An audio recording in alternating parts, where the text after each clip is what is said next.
utala noa safa amoe moe atu I fonga noa ole nei ua leo usue wo wo foa ne moli nai apori mala ua emo mai fa anoa noa ola uma atai mane ua ave fo I se fai koloa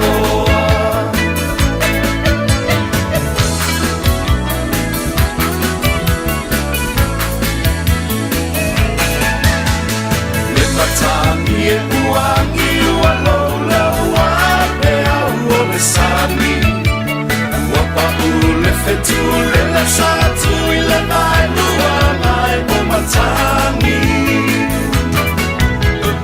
a o ai fo I le na ua tu I le au le sami ma e lani o la upele la uma amora fo la ua tu I le taita fola Sia uluku e sini la lelei E se fo ia la tifi ma io na ponei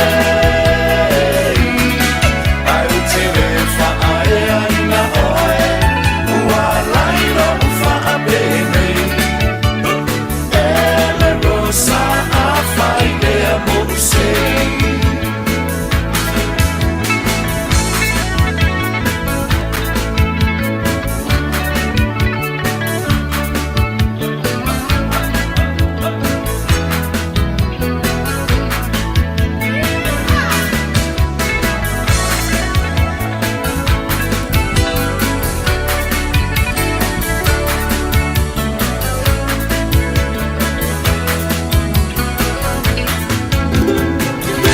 Samoa wa ule nei o kasu alu a wale sui alingila wa ule kio a eva mai ina se fudu lima iwa kolu a mo Radio Samoa bevela a Usimaya lau whaafofonga o le whaapoponga fo ele nei o talafau mai Samoa a wina sa mai mo oe e lau leiti o whalongolongo le Radio Samoa tasi lima iwa tolu a mo O te whatalofo lo tātou o tunu o wheroa I o wale te walunga ngā luenga o le nei vai aso o tala mai Samoa.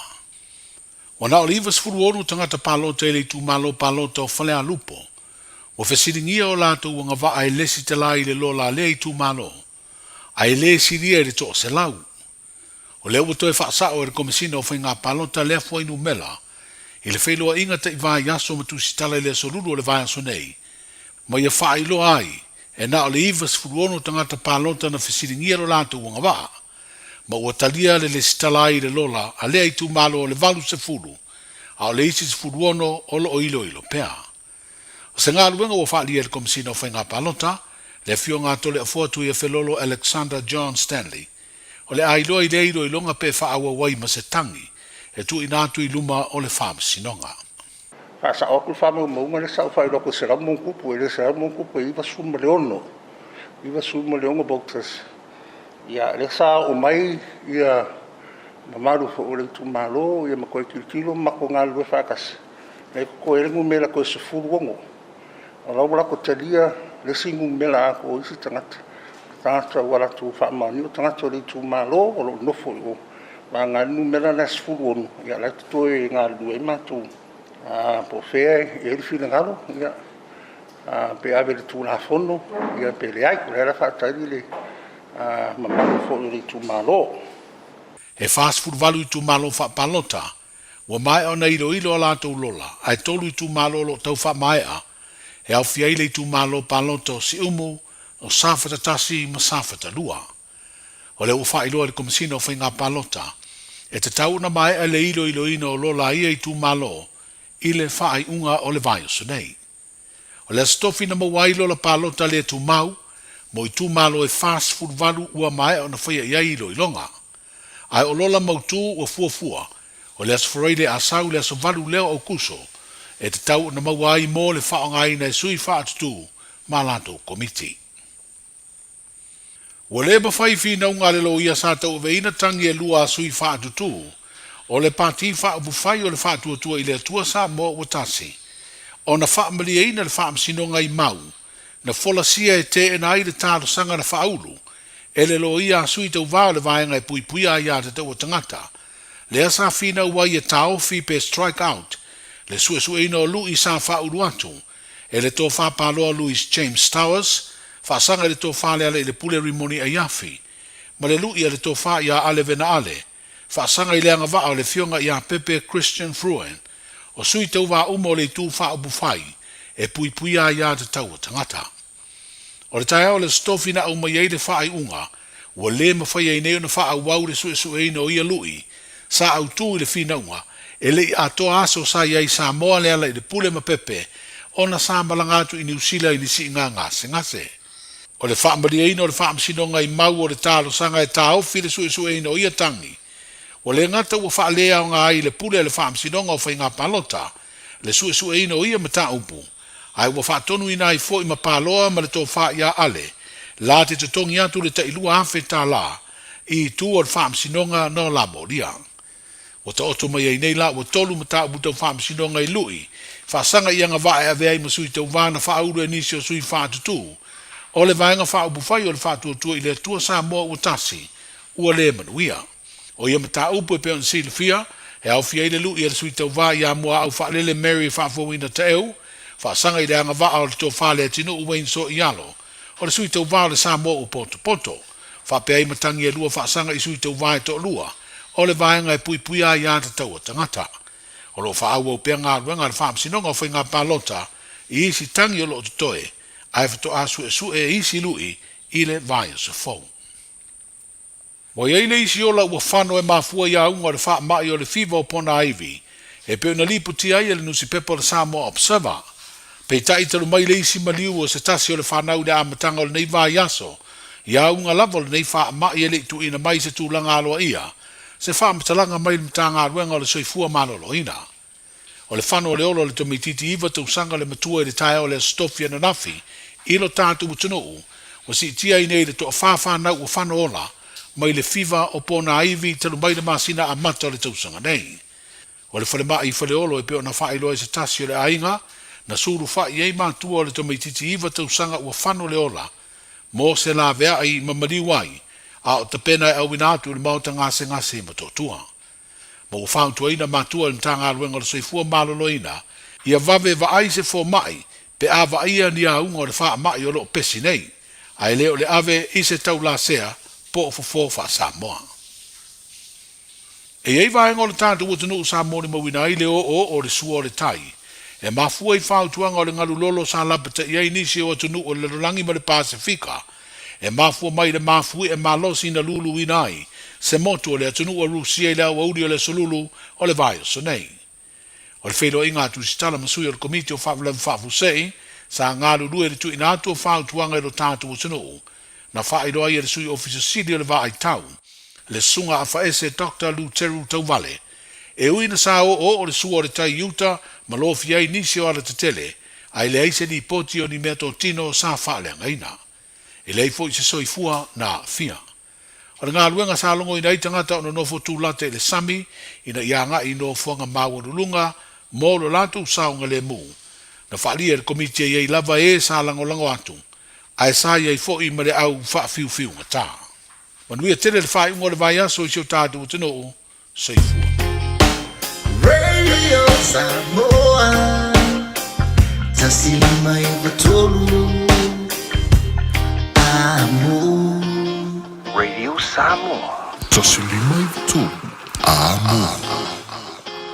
Look around! Look around!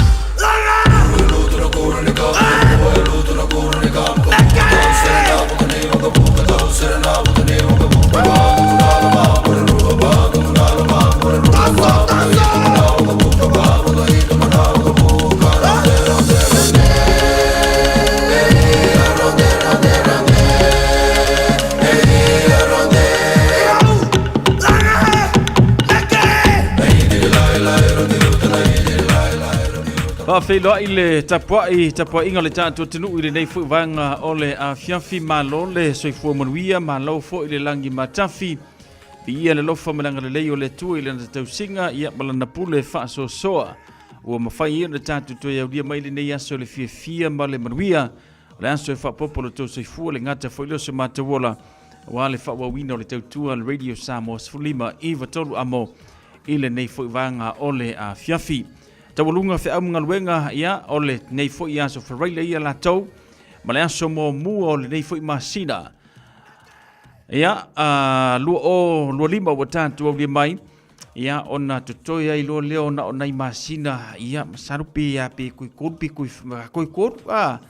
ia wa uma fole tau sanga ia la tau ia pe atato fika tu ia i le sao le alu aso ma masina ia meisi o vai aso le o ia tatou le nei vai tau sanga ia matulanga pe ona ia fa moenga mafuafuanga ale pa ia mal mamatelo le tatou tenu malole ngalue malole fa malolosi manofo le tau atai i fe am ngaluenga pi ona masani ele o se mea faingo fielo wala usu le tai au ia ole me moni lava fo ia ia iniso i la tau sa o le vaveao masalo po se me o le fa ia fa nga solo to i temi na o le tai au e fo inisi o fa woli ia mai la tau lo fa pena ona fia ngai mal sifi po ia so se temi lava la e talu i te ngalue ele leilo alu te ngalue ai ua lava lau malolonga ma ole me moni lava ia e ia inisio a inga faisi pisi ia ono o fa lave o lo fa nga solo nei temi pe o maliu o fa poiponga manisi vaenga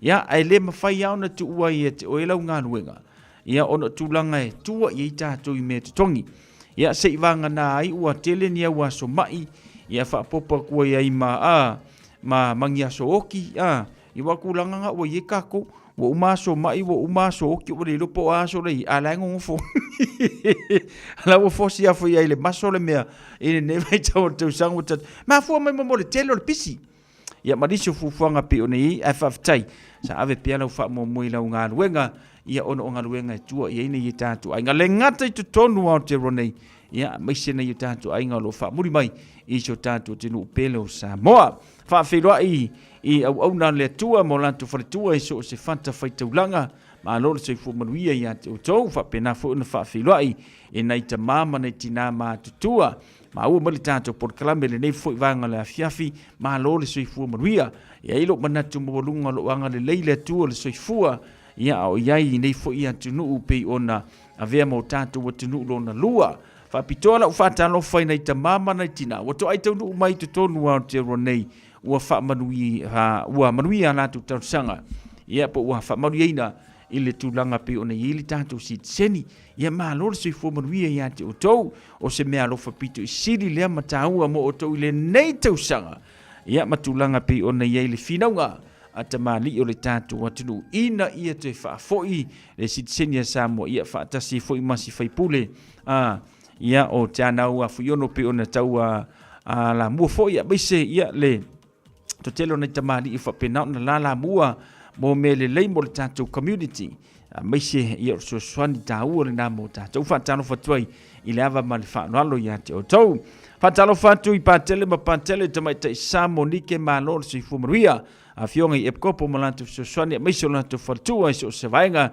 ia ma fa tano fa filwa i nei fa fiu tala i ma lo se fu ma lo nga lue ia mai se foi ia onai missionary apena na sala lau solo i so se atunu o le nei langi e ui ina ua tele vevesinga i le atunu ma le atunu ai le i avea lea ia ma vaenga e whapena ona tu uai le ngaluenga le lei a miseo le vala a winda mai le atua mo se fesoa swani ia peila ona yele tato por kalame le nei a fiafi whaantana ofa ma whawhiloa ia te otou pui ma la vea i otou e le atua i so se awala ma so se atunu o lo whapena no tu iai a wale atua malona fina ngalo ma lole sui fuamaruia sau winda o tau ia e le toto le tātua ri wha le toi ta liu mai male manuia male fia fo i matu maule vi inga i le atua ia lo le tātua tinu o whapena na amaka fo inga whai vai le nei fo i vai ngana fiafi ioi ma lo lava ma lo le ngā lua ia o whea fo i akua i ka kou leo singa ko anga e ngā lua ia ko anga e usiu ia ma ia inga i vaenga le nai fai ma fai sina we waxi ala ko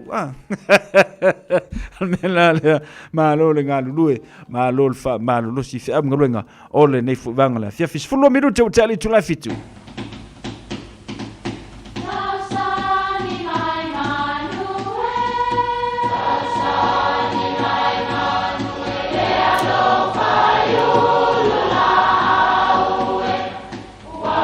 E o fanga manu i ululu o la au, awa e fafanga I funga o la au. A o le tangata, e fafanga I upu matala. O le mafileo o alanga upu mamuanga ngana Samoa maona whaapongai, e a fua I lona sio mianga.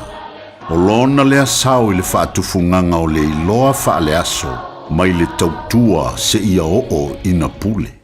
O alanga upu mamuanga ngana, ua lanto mamanuina le tō whamanino a Samoa, mana tua foi, e tāo fitau muli le atunu. Ia pō liuli lau tino, a ia malama lau vaai. Ia tāma sanga lau la au, ma ia tafe toto wala.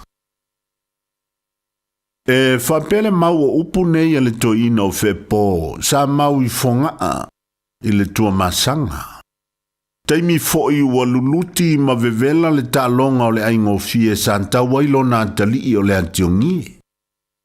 O le tamale nei o le antiongie, whapea o le whaalangolango manga o lona malosi le taua. O le tapua inga ma whaamanuianga a lona tamao whepo. O le masani la le antiongie, a sauni le taua, e mua lava o na whai le tau mawhitanga a lona tama, o na whito alua I le tau. Se tasi aso ina ua mai a o na tali le sua le to ina o whepo na wala awan tua ilo na tali. E no foane I ona luma mau atu lo na papatua.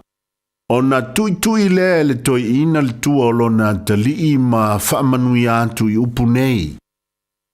Si o wantali ie le antiongie ia pō liuli lau tino a ia malama lau vai.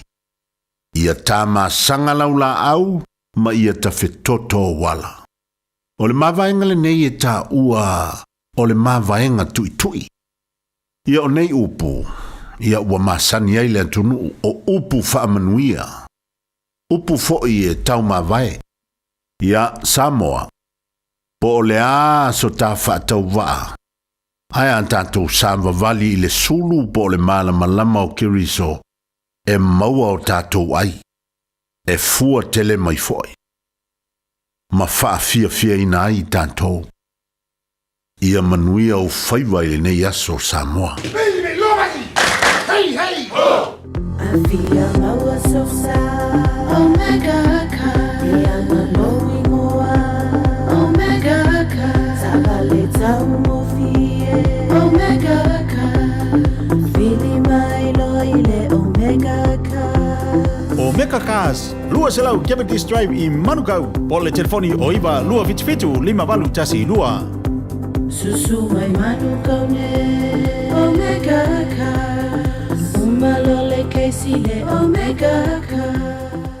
Matau te whaia ni fo aroi le aso lava te fio mai ai I le Shine Dental, ai e inga whaapitoa. Matau te salia le Afterpay, Zip, Q Cards, whaapea Wins Quotes I le Shine Dental. E whaia fua whaatalanoanga ma le ACC I le Shine Dental. Le aise tongi mo whanau I le bao le se furulua I le se furuwalu tusanga I le Shine Dental. Talanoa mai le tongi ina le whainga o nifo I whaonga ai le Zip, Smile Now, Pay Later. Le aise tului I le Shine Dental. A fio mai le 575 Great South Road, Manukau, pe bala au le lua fitu ono fafa. Lua fitu ono fafa mo le Shine Dental.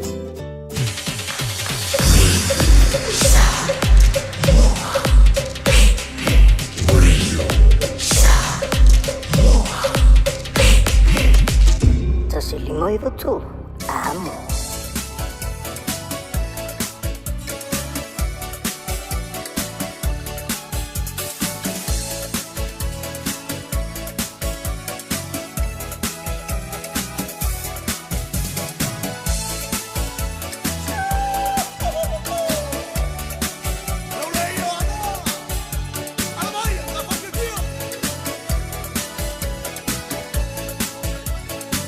Hey!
se tau ake oe o waolo upa asino manga si o one one pae pae malo vai e pei ole aisa ae wha paolo ele maunga ole atua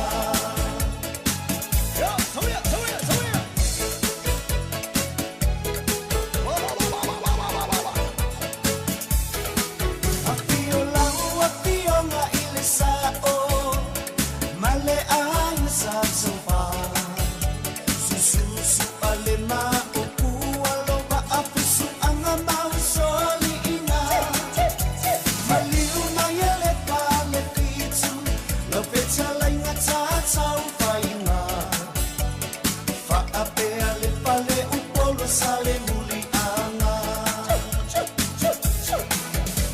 Elenga lo lava yeanga O au na ale tua Kale bele fi matau sulu o lo nga lulu e le la mosa Le ilua mama tau aina E kale si amamona Le apana male aso fitu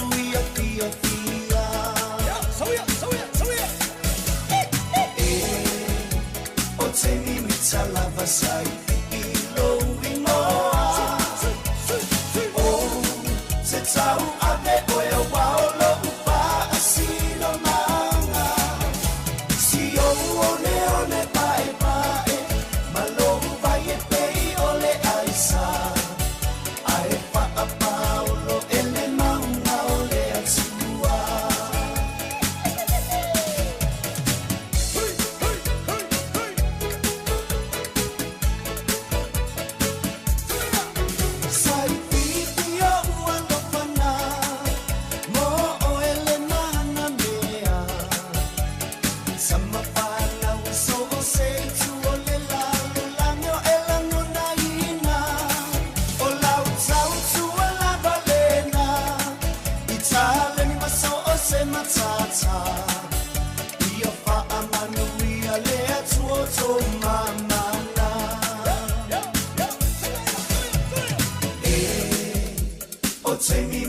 Lava sai pipilo imoa Oh, se tau ave oe o waolo upa asino manga Si o one pae pae Malo vai e pei ole aisa Ae wha paolo ele maunga ole atua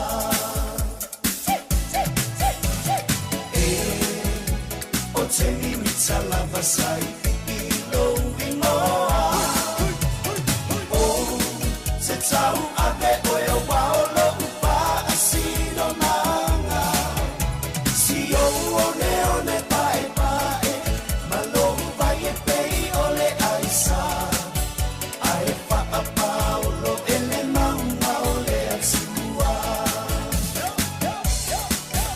Ae wha paolo ele maunga ole atua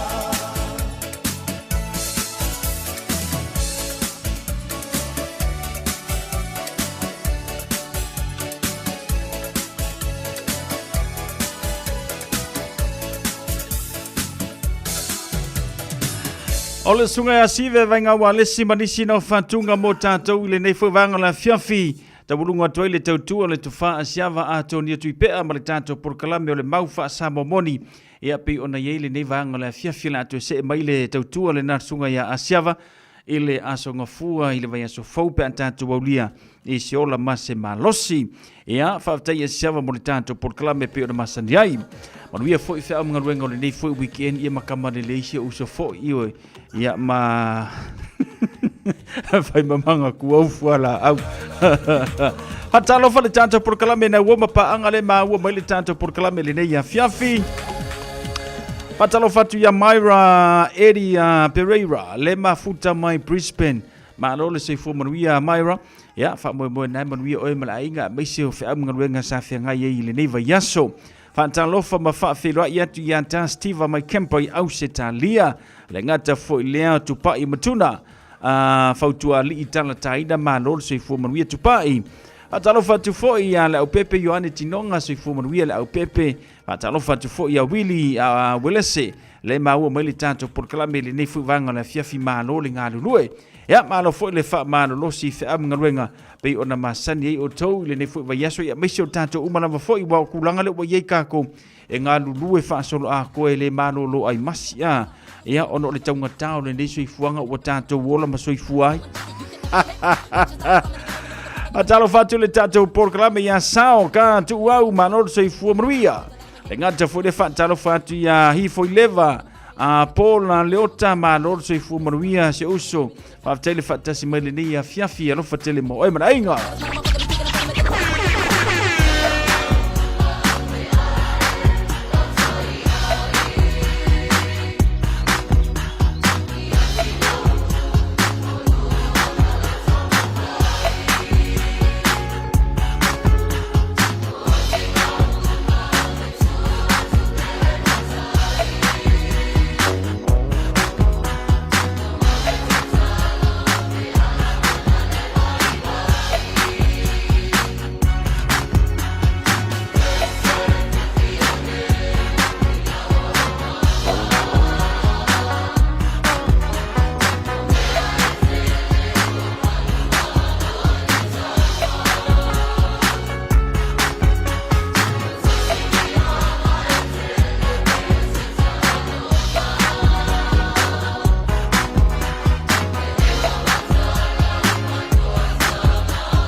Nai whawhiwhianga su whiwhloi mō tātou le nei whawanga le fiafi. Whawhiroi ma whatalo whātu i a DJ Missy whalava au. Le mafuta mai le tātou Polokalame City au se tālia. Alo whātu a DJ Missy whalava au ma lor se whumaruia. Ele kana kina finau ma lor se whumaruia whawtai le whatasi mai le nei whawanga ole a fiafi ma le tātou Polokalame. Ia whaafiroi atu foi ma whatano whantu le tātou Polokalame. Ma o tau umalawa fo ile nai mau mai le tātou Polokalame ia ma le tautua a le Radio Samoa se furulima iwa tolu amo ile nei fuivanga ole a fiafi. Alofa tu fo le tātou tautua mo ila tolu whengai mga luenga ole nei po ma le ngā lulu ila tau le whengai mga luenga ole po ma tau le whengai mga luenga ole au. Ia alofa tu mo o tau le nei fuivanga ole a fiafi. Ia male tautua le Radio Samoa se furulima iwa tolu amo. Lewis fulvalu minute wa tele tu live fitu.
Lewa tula bele tato temi le wanti lewa lua sifuru ma le valu minute o natale o le itu la valu.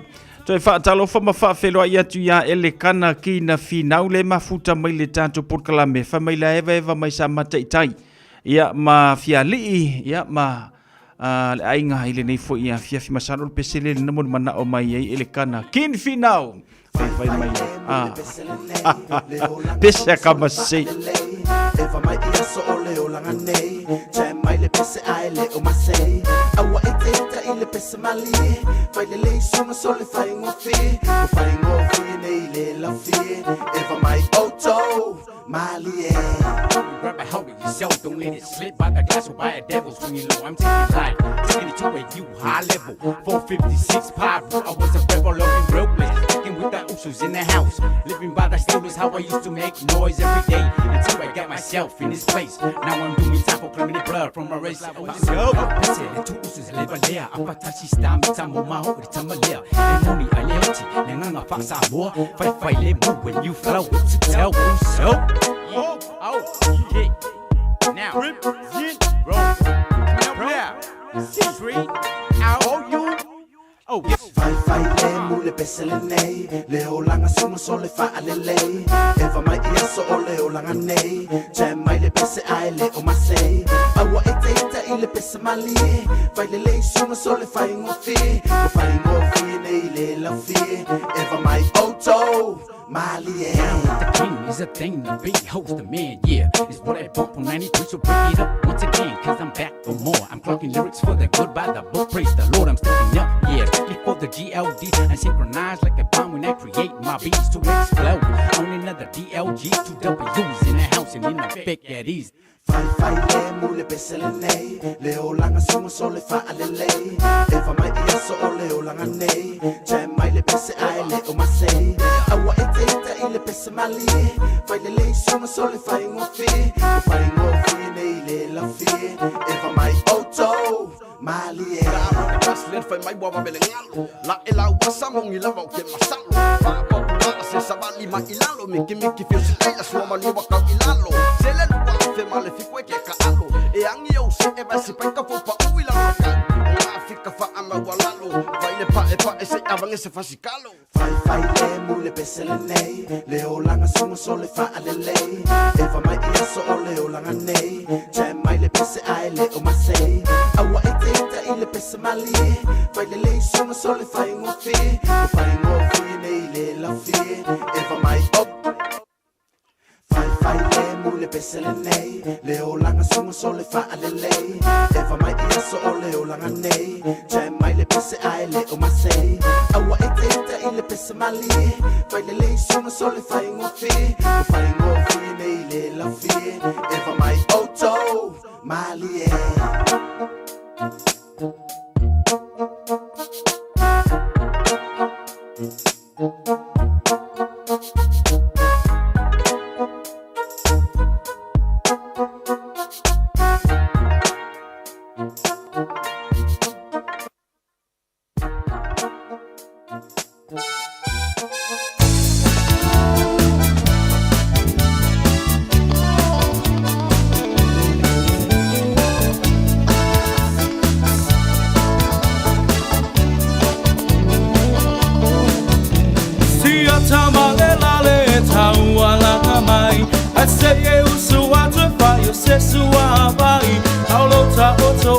ma e tilo iai e ewa e se e ti soloa aina e alu atu lea e se ainga o lo o fai se lo tu ai fai e se tau saminga wa e mo le manava na o si toia ina le lale ua mate la ina foi mai seu falinga ma sau filipilinga e moni e alava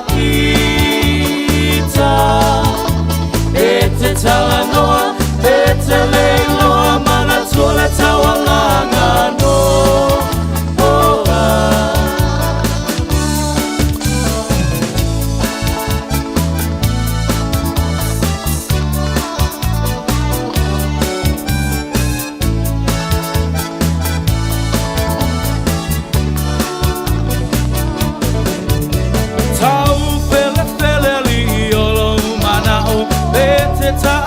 e te fia o au wa e fama walunga le poto wa e mawa le ai maso fa au tau wa avea oi ma filho le fai fe au o foi ma faia o nga wa mi o nga le tatau pa pule le au moe ma lo fie ka u poe ai inosia ai lava o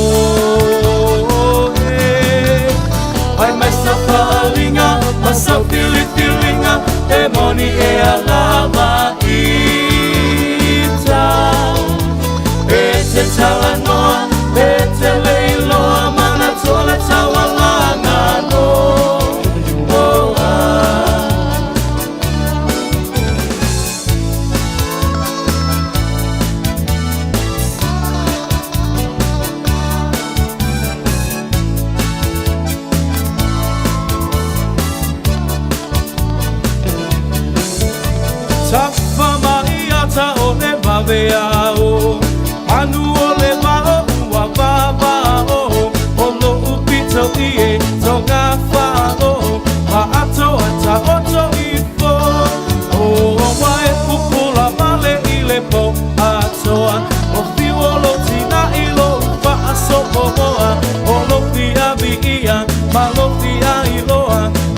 sia ai lo ingo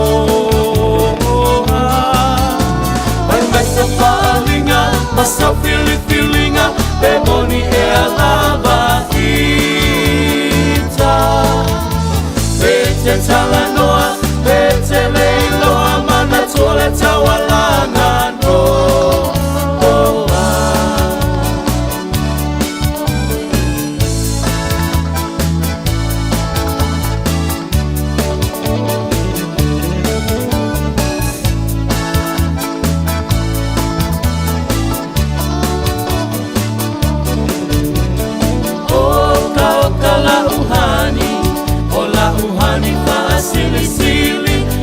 Atu saina Ise apa helapi O se pisu pasili O se masike ke mai piti O sina sapasui O ni tamato maniti Afai lava uatonu Uatonu lo fina ngalo Tapa aipo ipo Avane ile malo Ele anga ole ta atua Etele aile ti Apollo Te fai sau pepe Ole pepe ole po Ha ha ha ha Sauia la ia malolo ta tele Fia fia mai mai atatape Seyo pese pese atu ile ea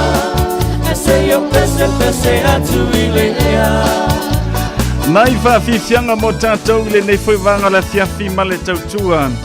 Al Radio Samoa sa furulima iwa tolu a moino tulai bale tātou teimi luas furu minuto da tā leo le valu. Tā whalu fatasi mai nei tina, wali tātou purkalami o le tatalo mo oe pio na masani le la tutua, Salome Mitro moe le ngata fo ile talusanga. Se yuri puritiu atoa, ia bale tātou purkalami pei o na masani ai. Le la tautua i le tāna valu ia fiafi waso fraile o vai aso taitasi. Ua o bartemi ona ia tātou whaasilsilanga whalawetele se o se atu mo tātou whaasilsilanga whalawetele ia ona toe whaawau fo lea o le tātou porklame musika o le nei vanga na fiafi.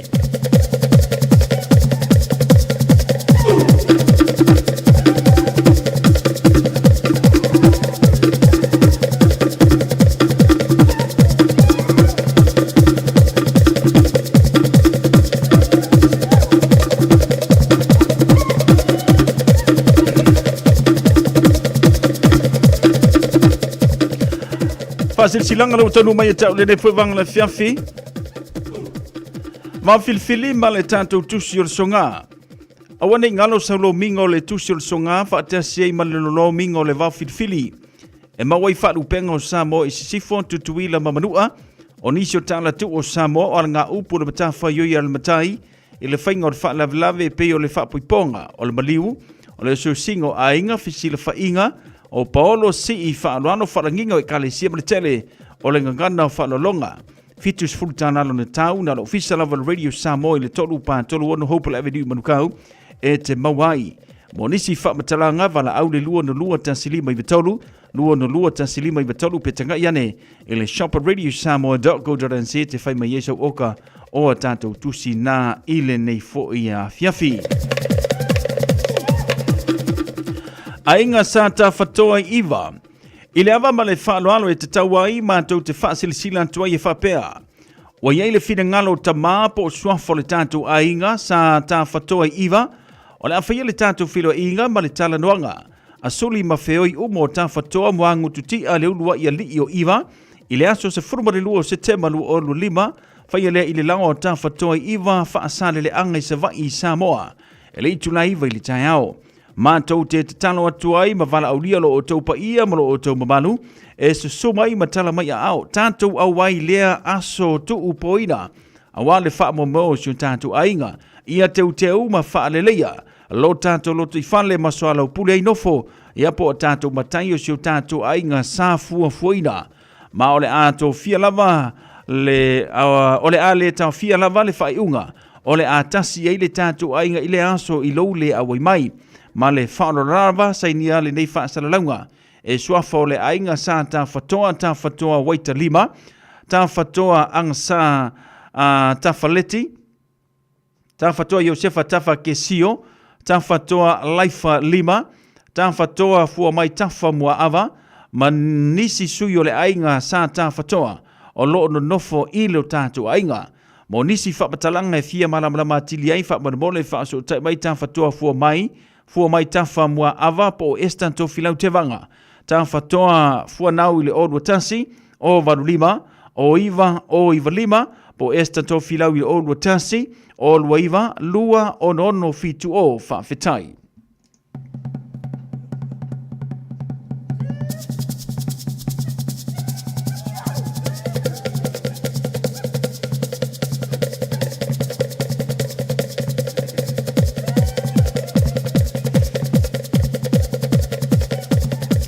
Leite tātou whāsil silanga lewa tanu mai whaata singa whāliu le la aso ngā fua whāho au kuso. O le a whati māngalo ia le awa nai sale murianga i lau whaafufonga anga Samoa. O le nei whaasil silanga e whaapitoa mo le maftanga. A le whāliu le la i le mamalu o mātua uma ua papale le seti senia New Zealand. Ua lala nei au kilani ina ua tō manu. I le nā tausanga le sa ilinga malo ma le toe whaafo i mai o le siti senia New Zealand. O Samoa sa soifu i le vaitau o le tasiva lua wha, a nga i le tasiva wha valu, a o pūlea Samoa e New Zealand. O le ala leo le tātou mafutanga i le whaliu le la, e wheso soani malangolango atu le wha ngai o ina, o a o tau tālu sanga mo le wha manuianga, a le malo New Zealand. O la tātou wha tasinga o loo so mai o le aso ngafua, aso whao au kuso lua o lua lima, whaia lea i le Manrewa Sports Centre, Mount Fort Park, tasi valus fulu Mount Weymouth Road, i Manrewa i le afar fulu i le taiao, a ngai atu le lua i le awoli. Whamanatu atu whaita i tai le tātou whaatasinga, a wasa tātou tamaftanga mamafa le awoli. A fifio matala a au mai se i o tātou lulu lima, ma whaatalofa ma whaipule, o le New Zealand First sa langolongoina le tātou mau i le palemene o New Zealand. O se avanoa le au maua e pu e iso o tauanta ma le whaipule i an Dr. David Wilson a mai se o toa sa tulai mo Samoa e mana tua i pele tala i nā whanua e ngase toa ai ola pule. Mo nisi whamatalanga whaasota mai le Asa Foundation i Old Watasi, ono tasi valu o whalua. Old Watasi ono tasi valu o whalua i le ava male whaaloalo. Mafutanga alo mataba whanau le tātou ainga i whale toi sātu paitea. I le ava male whaaloalo e whaasilsila tuai le mafutanga alo ma whanau le tātou ainga i whale toi sātu paitea. O loa lala ma pāpa a au i so se tua au kilani nei e whaapea. E toi fia maua se tātou whelo inga i le aso tona i nei aso tonu sumaritasi ma sin e fitu. Lua o lua lima. Itu lao le afa o le tasi la wauli, o le nofanga masani o le valu Lane Rowe Malfi Manrewa, morisi whamtalanga whapsotai le Old Watasi, o waruwha, o iwa fitu valu. Ia le tanto whasi silanga na o lea ua maia. Ia le lei. Whapsotai le Old Watasi o waruwha, o iwa fitu valu po le Old Watasi, lua no lua, iwa fitu o tolu. Whawhetai se ni asiata nu o sala, ma lau tafi sina pati le tātou tata i whono, le tātou whaasile silanga le nā whawhetai.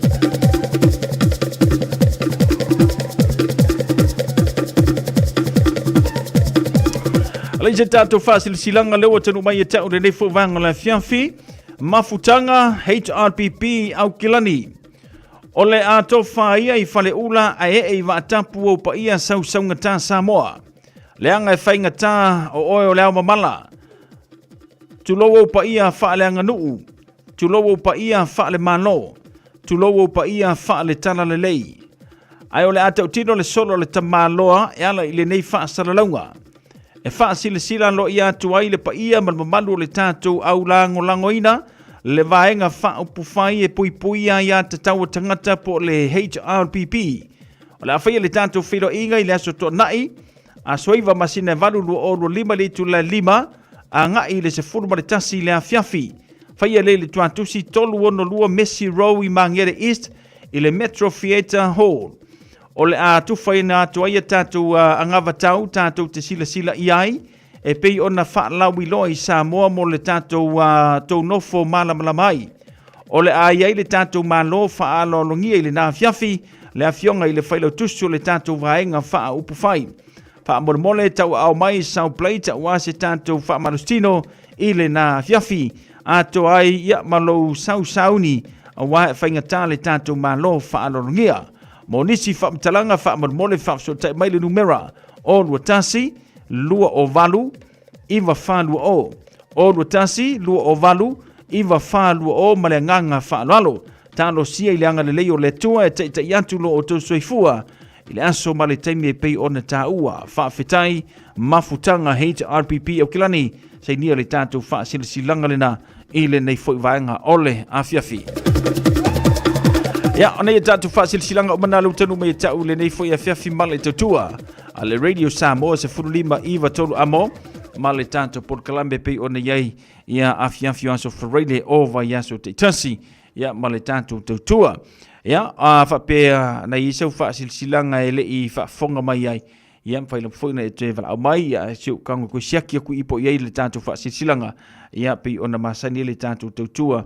Ia i teimi o tātou whaasilanga whalau i tele. Whaatalo whātu Amalia Mikaele Mālore sui fumaruia. Whaapteile whaatasi mai le nei whauwanga la fiafi. Sifuru miru tōna tā leo le vana.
te no whaatali nei tala pe a pe ai le lea e se atu se matani so solo mai ai au le la whaate ai le pongisa o nei tala ua whai fua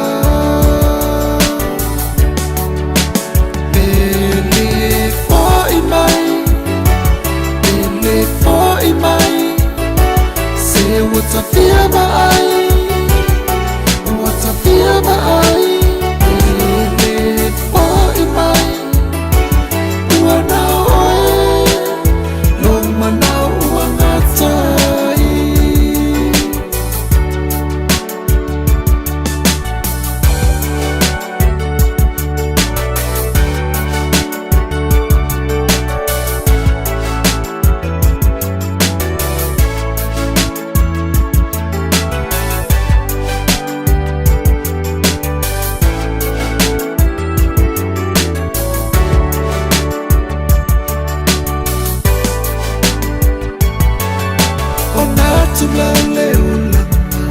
Masani ai ni sitamata fatu kutuku zeleana ba ai mai lo walelei tama fai lo ai se awala talepe ai mafale ana ama osoi fuale ali o ia la fa masino sili etonu iso se taimi eleo ele mona mai salautai ia tonu tai se se nei mautala ua fai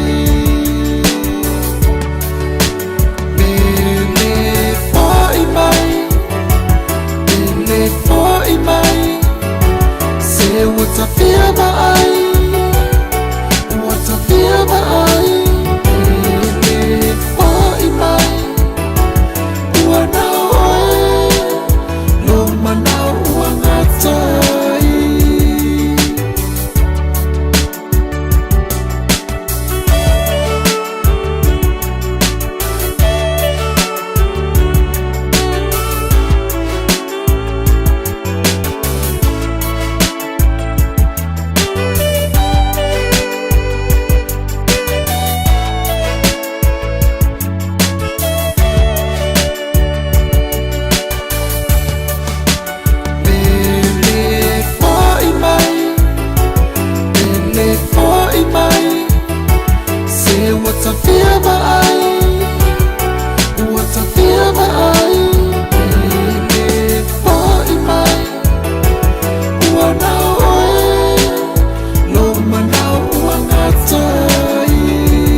Tanga fio le sunga le ataua fiu tala paunga marisi na fatunga le nei fuivanga le fiafi ya male tautua le radio Samoa se fululima iva tolu amo male tato podkalame na wote tasim la fa minute ona ta lo leo le tu la valu ya wo vai tu foi wa to ai tanu mai le tato podkalame pe ona yele tautua le radio Samoa se fululima iva tolu amo ya mo naitina foi mo le tato fon tano por le tato por kalame masani ai a fiafi anso freile o vai aso taitasi ya ole tatalo mo oe po le pray for you ta ua tele nei por kalame ya fiafi anso freile ya pe a fa pea wa ya ia a vaenga le tino wa fa longo ina le tinga ya wa fa pena ona anga i mai le nei tunu e sa ili tonga fitinga ia ma fa silinga malosi pe ona yai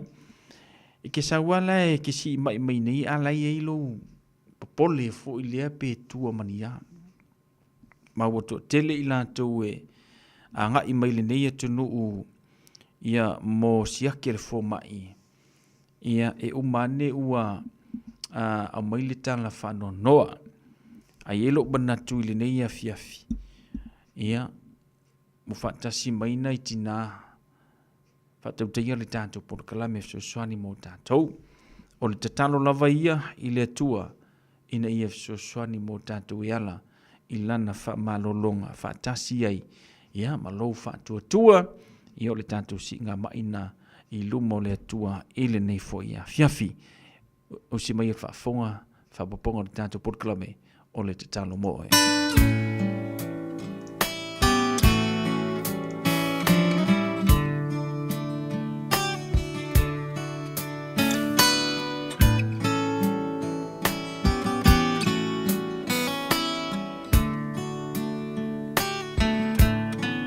Mai le vavau I le whaavavau tu mau oe o le papa e le malue lue lo uolo maualunga o te sao ai mai le malosi o le itamai mai le vavau I le whaavavau tu mau oe o le papa e le malue lue lo uolo maualunga o te sao ai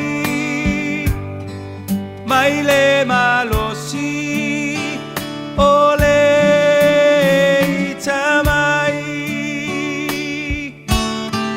lo uanganga whamanuma whawhetai o le atua o le vavau na te umau oe si ia e lo leo malanga elelei elelei oe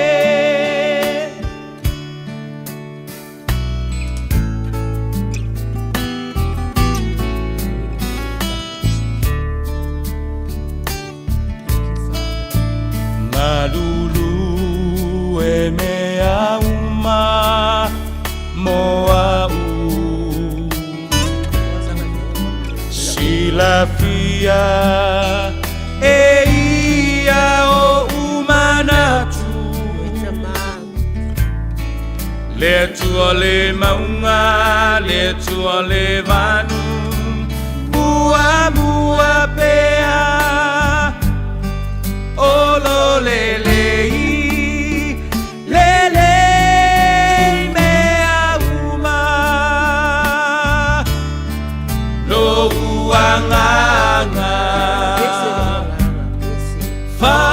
whamanuma whawhetai o le atua o le vavau na te umau oe si ia e lo leo malanga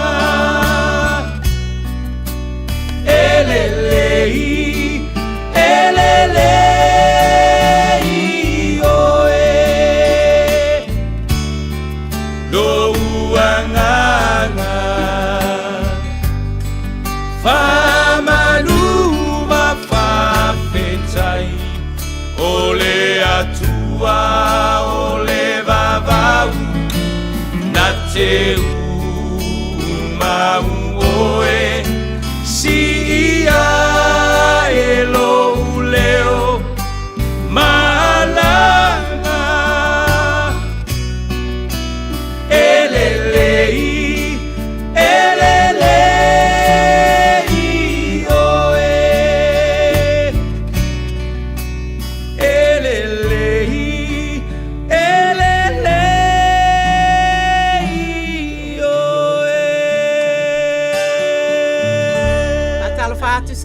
mai lau whaafafonga anga le nei a fiafi. Whamalo le soifua maua ma le langi mama. I le pa ia la silasi o le au whaafafonga. O tātou waulia le aso mua au kuso. O le nei maasina fou o tātou o mai. Vi ia le atua. Ia whaata alofa atu foi. Ie o loo o whaafafonga mai le Pasifika i New Zealand nei Samoa. Ia e mai se isi atu nu o le kalope o loo maua mai. Whaafta alofa whaapitoa atu foi o tātou tamā. Ia matina mātu tua whaafetai. Mō lo o tauso i fuata talo talitonu.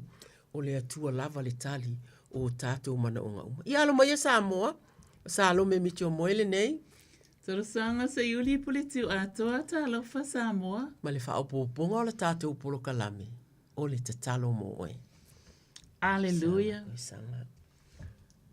Samoa e tātou whalata lata atu tātou sa ili malo atu ile atua.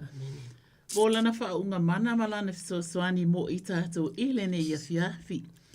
Pa mai leo salamu e mai leo isa i e whaasuma lufa upu e walu.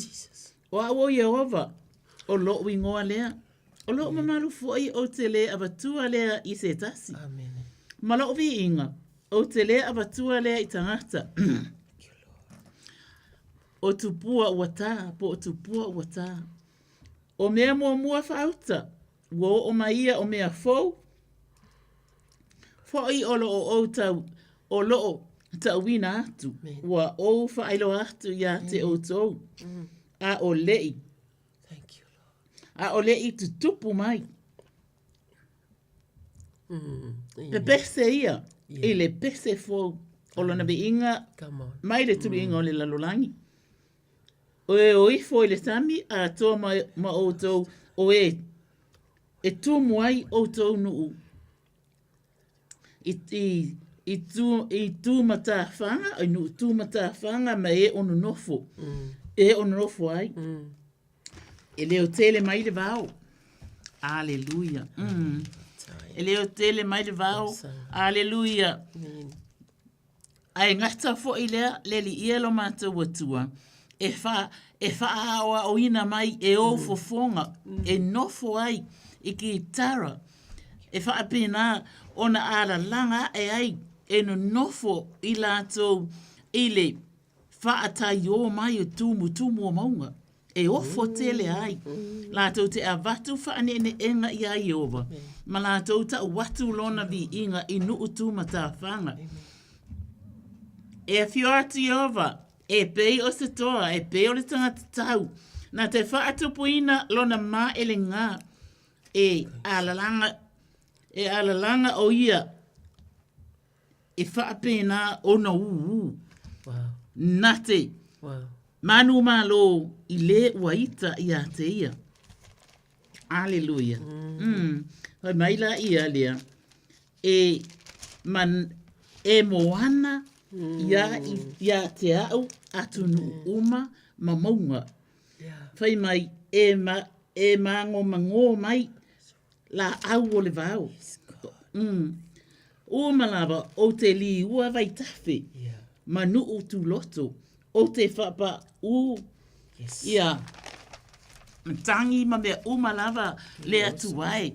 Mai mai o te whai ti ina e o ta waso o te wha. Pena ona alalanga atu ai leo o tangata. I lo mamalu Yehova lo mātou watua. Le su wafa manu malo Yesu Keriso. O leo wa mātou o atua i o luma. A wha pena ona talatalaina. Lau afionga pa ia. E fola atu e lau afine. Ia sa alo me moe mito i le neia fiafi. A wala mātou sa ili ngā mālofa atasi. Mātunu uma o le neile lolangi o lo o iaita ngata o Samoa. Leli ielo mātou tama. Ia luatu ma le mana lau upu. A ia aina loto ma nganga malo lo se ngase. Fo i mai se isi e fo i atu i atu. Oi, angale lei ili ali i whaasala lau. Ia sau se ufanua a wafo ili ta inga ola mātou wala leo. Leli ielo mātou atua. Ia mai se foi. Ole susunga i li pule matama i pule. Yeah. Aleluia le atua o le neia la leo radio Samoa lui ma ane pasa lui en ane Bonifacio. Aleluia. Ma le au whainga ruenga uma ia ai manatua fo i Julia Amosa. Yeah. Malana tāpua inga mai I no fuanga o lo fa pena ona yai tere. Pa pena ona o atu i Samoa ni nei vai tau o le soifua. Ni ia oilo mātou tama. O la mātou. Ta talo lea. Alofa mai. Te soasoani mai.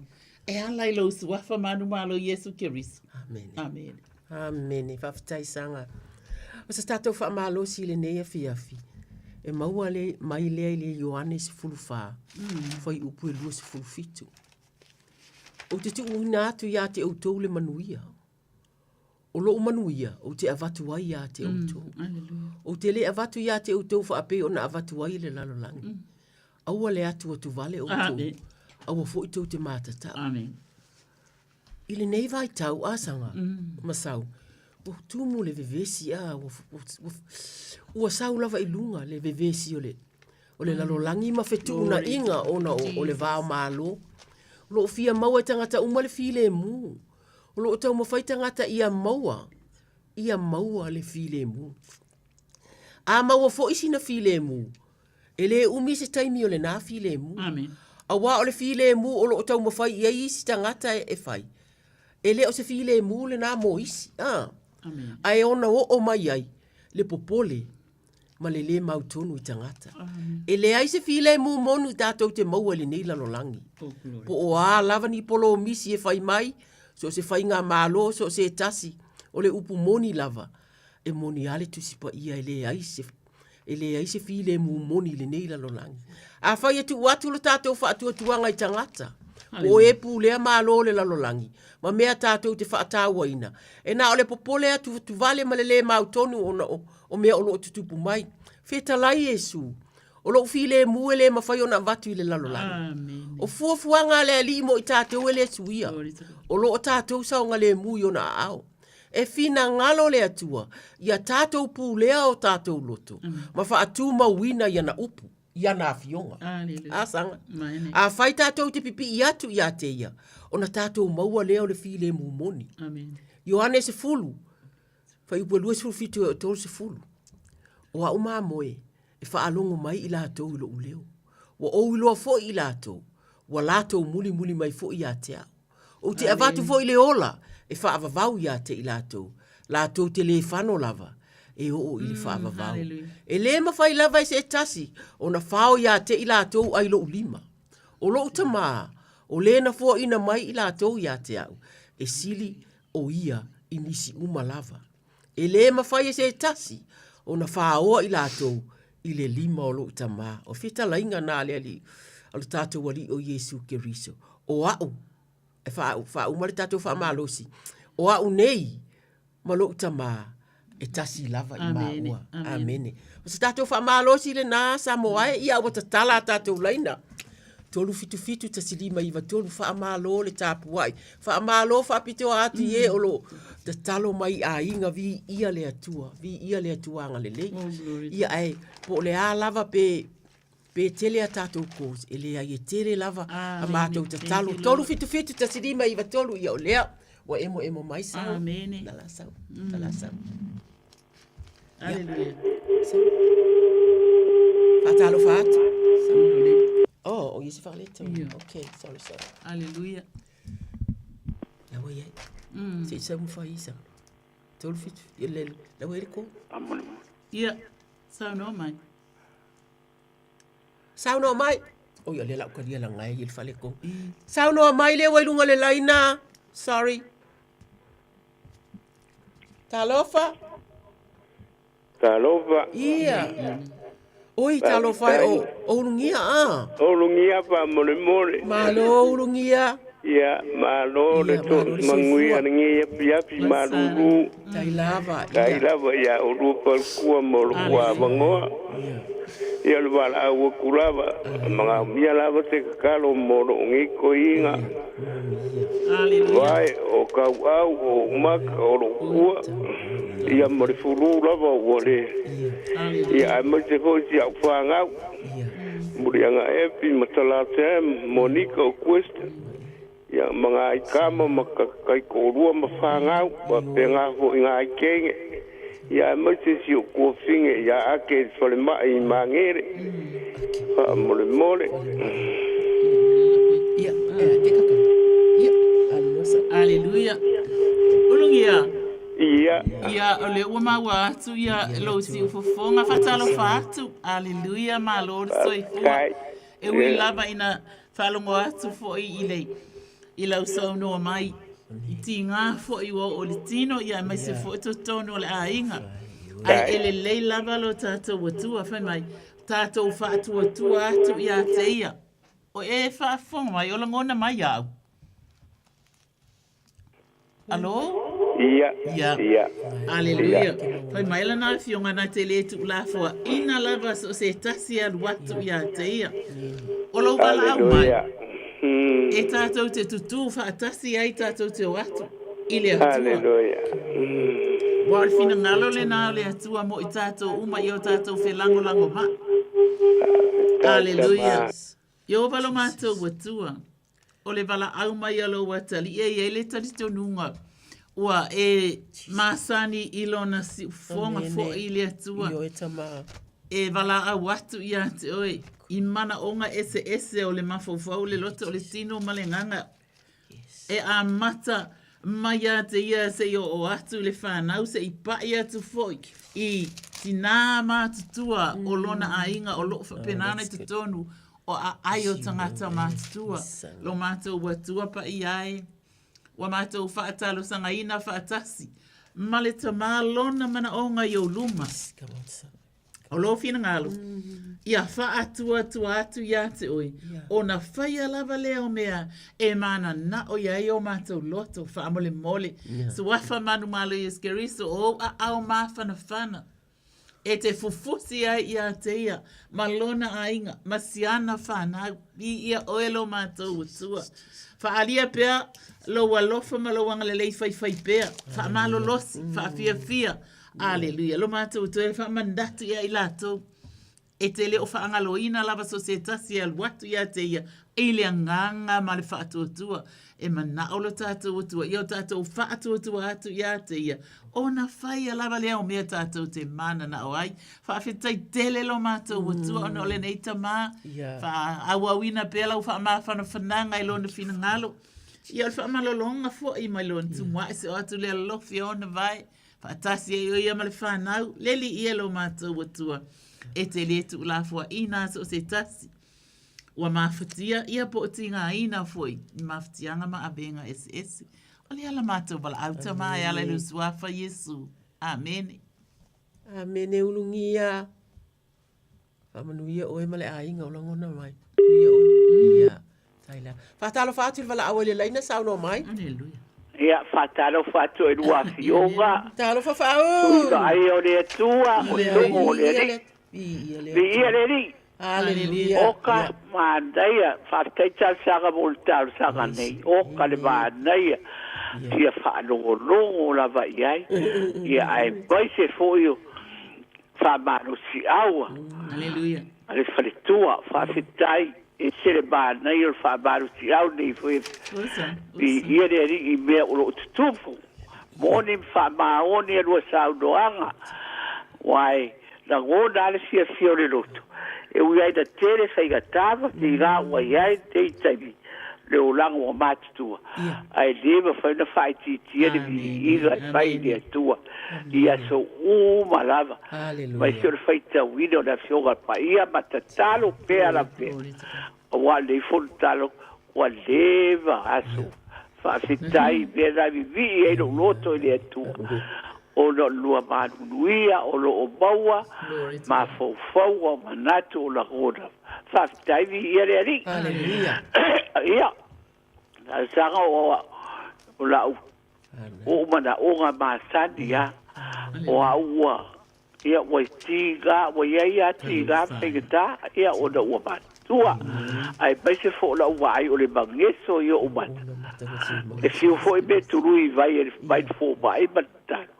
Ai o ia stebe fare todo ai ia a lo talo che le tue le fai o la fa caloina de tua wa mat tua wa tere le tau sa o mo vi ia le ri ia ai mai se o se fa dau da to fa dau o e ba mau mai la tarata mai o lo mau a mato so ta iga le ba faida tangalo taimi a mano ai e o mai a se si mai taimi whanua ai foi so tai mai tana noa wha so pole ale mamao so ta i mai lava i lea taimi mani te mena i fia ai no loto ma le ma whai o na whai tia te talo ia so uma lava nei o langa o lo iai tonu al mato i kalesia suan whawhia reiga man whantua man no whala tonu ta mama tina matua o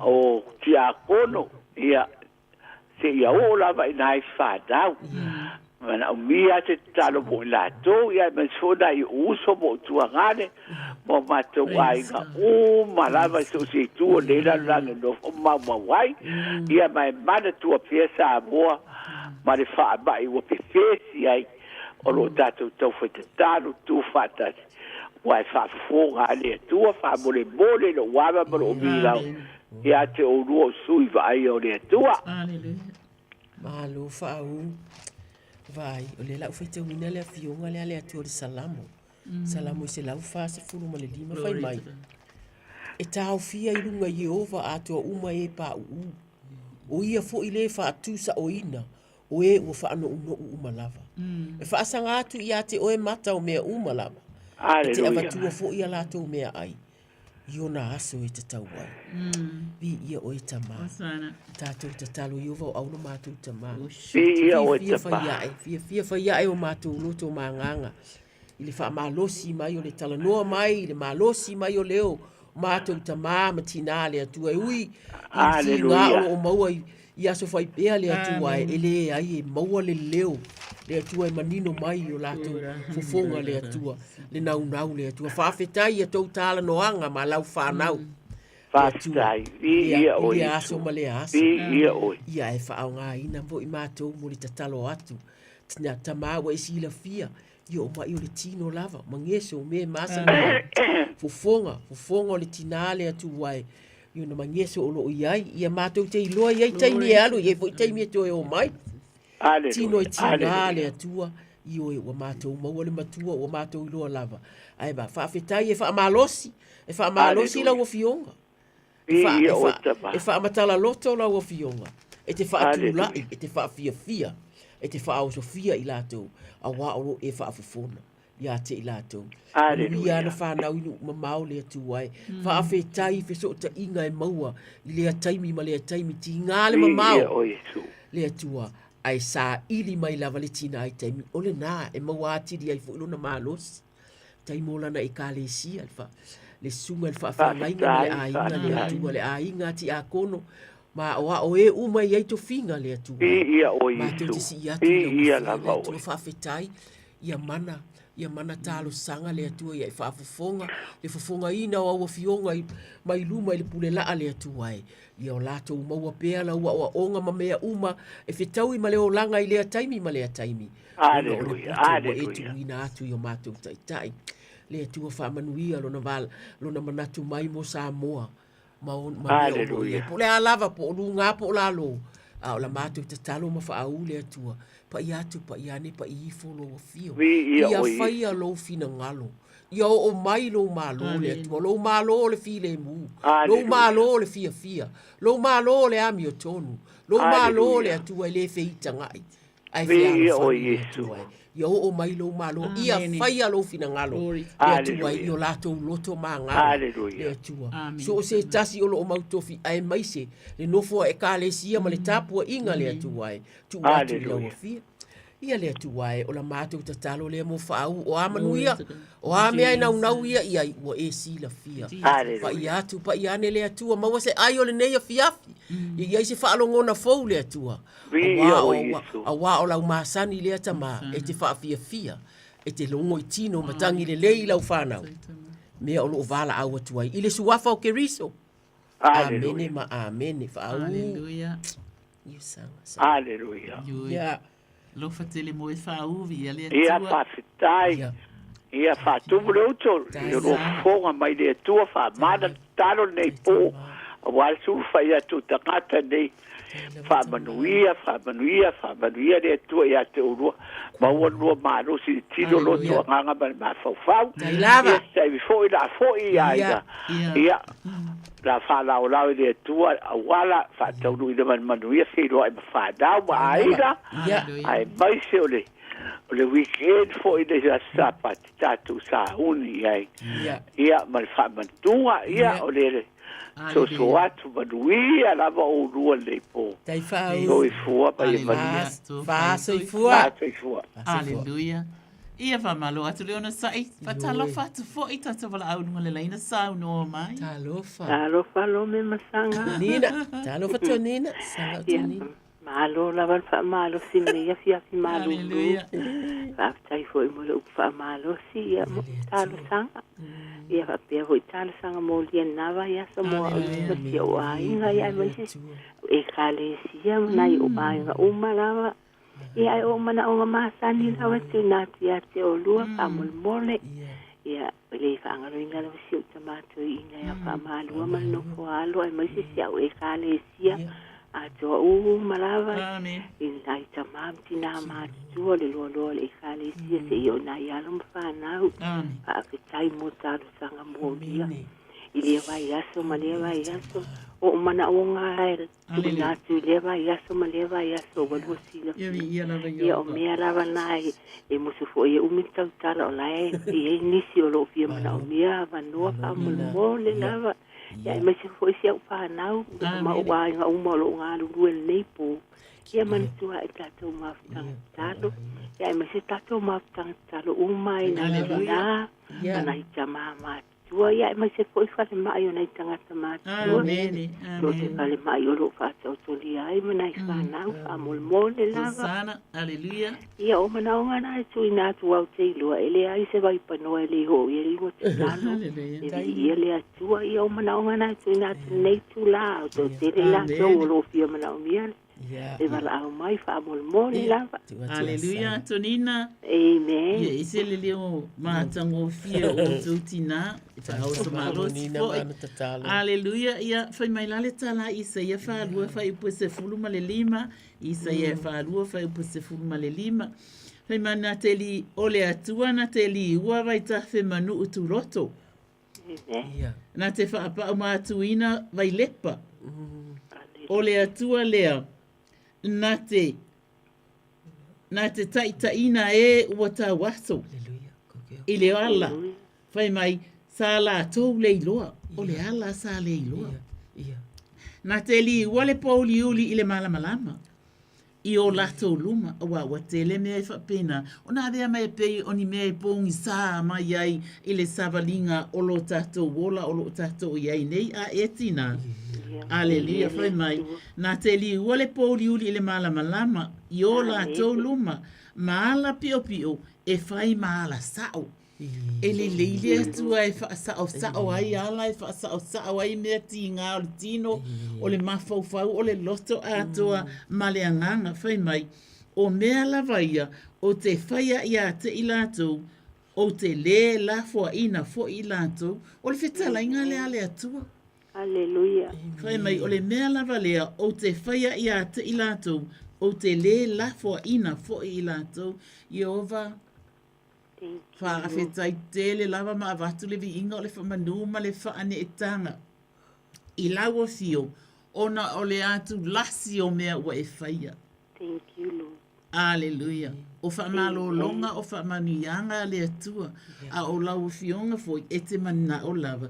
Ia whapenauna nauna watu i mātou i le wha atua tua i ate oi. O na whaia lava lea mo i mātou. Whaftai ana o neiti nā wha atua tua.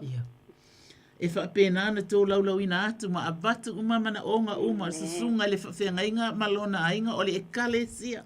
O e mātu tua se o atu i se o au pito i titi. Aleluia. O mata fale ese le li ie o e ngase o e olo o malolosi se i o lava i le au ngātu pulanga. La iti o le e kale sia. Le li ie lo mātu utama abatu le fia e lona loto. Whaavava ai pia o ia i lo mamalu i le aso ma le aso. A wawhai mai e wawa ia e o mātou mata i maunga. E o mai lo mātou sosoani. O le nea sili ai. E le se sosoani mai se tasi. Ai whai mai o lo mātou sosoani. E mā ia Yehova lea. Aleluia. Ia ona o dia i le o mātou loto ta māsu. Wafa manu malo iskeristo. E te umia o ia i o a au. Aleluia. Whapinana wha mai lona tu mai se o atu le alofi o na vai so onga po naivi o ala toto. Aleluia. O i lato uma fo i le atua wa ia ta ua mai tama i le pupu o a au. Te pa ian, te pa ia, te pa ifo. Ma pa ia tu ia i lo wanga le lei fai pea. E ala i lo suafa Yesu. Amene. Amene. Tai lava mo le talia mai o le vala au atu ani te pui mana o ngā tui nātu. Ai a manuia te le lava ngā luenga nea fiafi. I alufangia le atua po ai pele. Ma pau le loto le tino. Mane ai tili le anganga e au nai peso se tofu matiute. O lo lua ngā lulue ai. Ai. Alo fatele mo o lua ia manuia lava to e taimi o lunga luenga nei tula ma lulu pa pe po sau to tu mali foi yo te alo fatele mo o lua fa to fa sai fua ia tonina aleluia sai fua fa talo fatil val au le laina sa no mai malo le ono sai ia malo lava sai fua ko kinga ia lauli ia malo lava i te mai le ainga e manguia fa ka va ko kinga ia ia va ko ni ai ko programa a ma tangira ba ia kinga ya upu wi ko ngi mar panga ia es ma kinga so lo so mangile ya na ko ai nga ko ai ngi kilangi o taram mangile foi wi ko ngi kara ske e ange ka mar panga ia pepe ko sunga lo ko per programa ia manguia lava po va kailava te fa ala wa tili ia le atua ia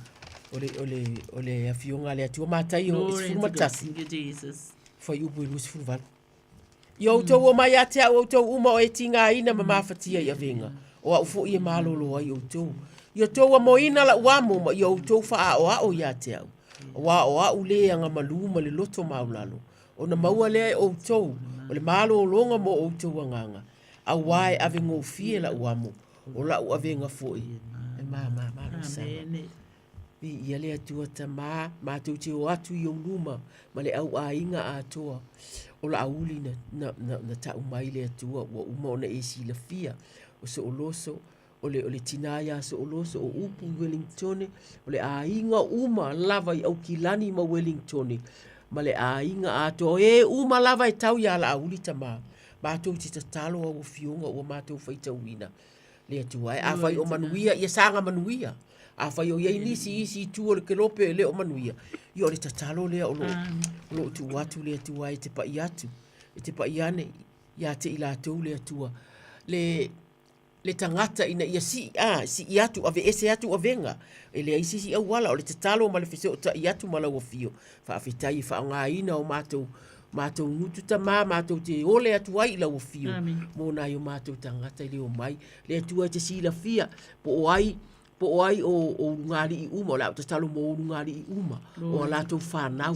O le tue wha. Tu li manu e wha le atua. O a inga uma e tau ia la auri le atua e. So o tina ia e tau mai le atua mātou te tatalo. Le atua e wha fualoa ina lo la so i fua le atua i no foanga o lo iai e mawhanau foi o lo iai masia ia la wafio tama whaafetai le atua e iai se tama e iai sa la tama e mana tua bea i la ua i talo sanga le atua e le ngata le na o lona a inga ato uma lava i au kilani neima Wellington e tama asia si atu le atua i lau masani le o lo ovala au le atua e te tali ma e whaafofonga e pe ona e feta lai avatu uma avenga ya ila wo fio tama o ai lava nisi fainga ta o ani si mea i tatau ona na afia le mātou tatalo tama pa i atu pa i ane pa i fo lātou tua oi ia avea lo lātou fa kerisi ano ina le atua ina ia afia ai nisi o lātou tala noa ma masani le aso ma le aso ai fa manuia la auri le atua mani ngaluenga o lo tuina ia te ia le atua ia maupea lo na nganga i lona ainga si ia tupea ma si ia tupea Ia te oe a wale malolonga. Ana o la wafio lava e mawai. Ili suafa o ke riso. O mātou wole atu ai. Amen. Amene ma amene. Whaafitai la auri. Ia whakakelea, i manguia le po ia kukinga. Tai lava soifua ia. A soifua la uli. Deiwa. Ia whaatalo whaatu. Ia tue. Ia. Nana on sai mai. That's good sanga. Ia, tolu fitu ta silima iwa tolu. Uno sai mai. O lea e lava le tātou taimi. Aleluia. Ia vi ia le tua. Ia au. O whaatatali atu. Ia, e whapena fu iona whai atu se talo. Ia. Praise God. Ia, whapena na papa ai mai tātou lainga. Ia. Aleluia. Ia, e mana o mia lava i tātou lea fio ngā lea tua. Leo sa. Ia whaatalo whaatu. Toi titia kiriki. Ia. Sauro mai. Ia. Malo lava ia te o lua tina ma tua foi ma lele tono ma na tele. Tātou tau whamalo sanga. Ia. Oi laki. Ia. Tālo whale laki. Tālo whale. Wala leia te o lua. Ia. Tātou tau whamalo lava i mai lava nei. O le tino. Tau ai fusua a o malea mai o lea mai. Ia. Ai le ngata i lea o pamaniang stal mo se o whanau mana i laki whanau whamale mole. Ia whapena i o anti mo Ukraine matangi a Eli. Manai ma Motiana. Ia, pena i o tue tamama tua o lato o to filaululu ma pamangele. Pamangele, ono o iai temana i la ainga, ai pape fila o ekalesia. Ona iai, ana i tamama tina matua ma anke tasi uma lau kele la uapa ia. Ia te foi faisi amon susan mana i lato ainga. Amen. Ia, te foi i li ainga si o tu olua na io.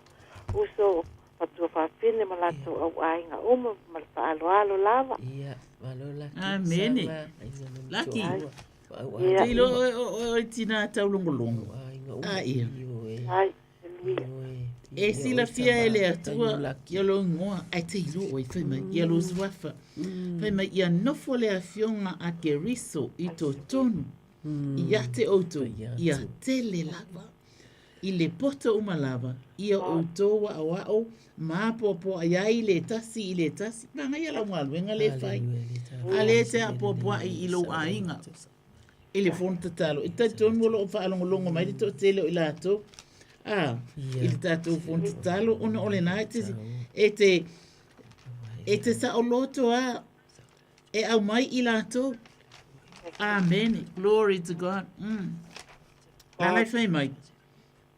Ia o toa o maa poa i le tasi i salamo ma pese ma siva faa le anganga. Aleluia. Thank you, Lord. Ile sua whamanu malo Yesu Keriso lo mātou watua. Thank you, Lord. E ta talo i na ai whamali molitu ma. E te wheso soani i mawhatianga. Mati ngā ese o lo whapena ona whaalawe lave. I le soifua lo tina. O le tina le atua o le ainga. E to atele i lātou oe o lo o ia. Tā ua mai. Amene lo mātou tama. Ele su wafa manu male Yesu Keriso. Ai ta talo ina ai le atua. Ina ia whapena ona langona e ia le whaatuatua e mawhaina e whaia mea uma ia e wala au mai ai. E mawhai. I le su wafa manu malu Yesu Keriso. E ele mafuanga e whapena ai ona whafualoa pealo na soifua. E tele ma i whaingata. Le atua mātou whaalongolongo iai ma mātou whaitau ai le tusipa ia. Ta i fia tau sanga. Aleluia. Wa umai tupea fo mai. Aleluia. Wa umai tupea ainga wa o ina whaamativa ina ai. Aleluia. Praise God. Aina ole pa i atua. I tu pa. O au ia po la ei o Yesu. O na malo lo i whai mai da. A whai o te pa i atu. Aleluia.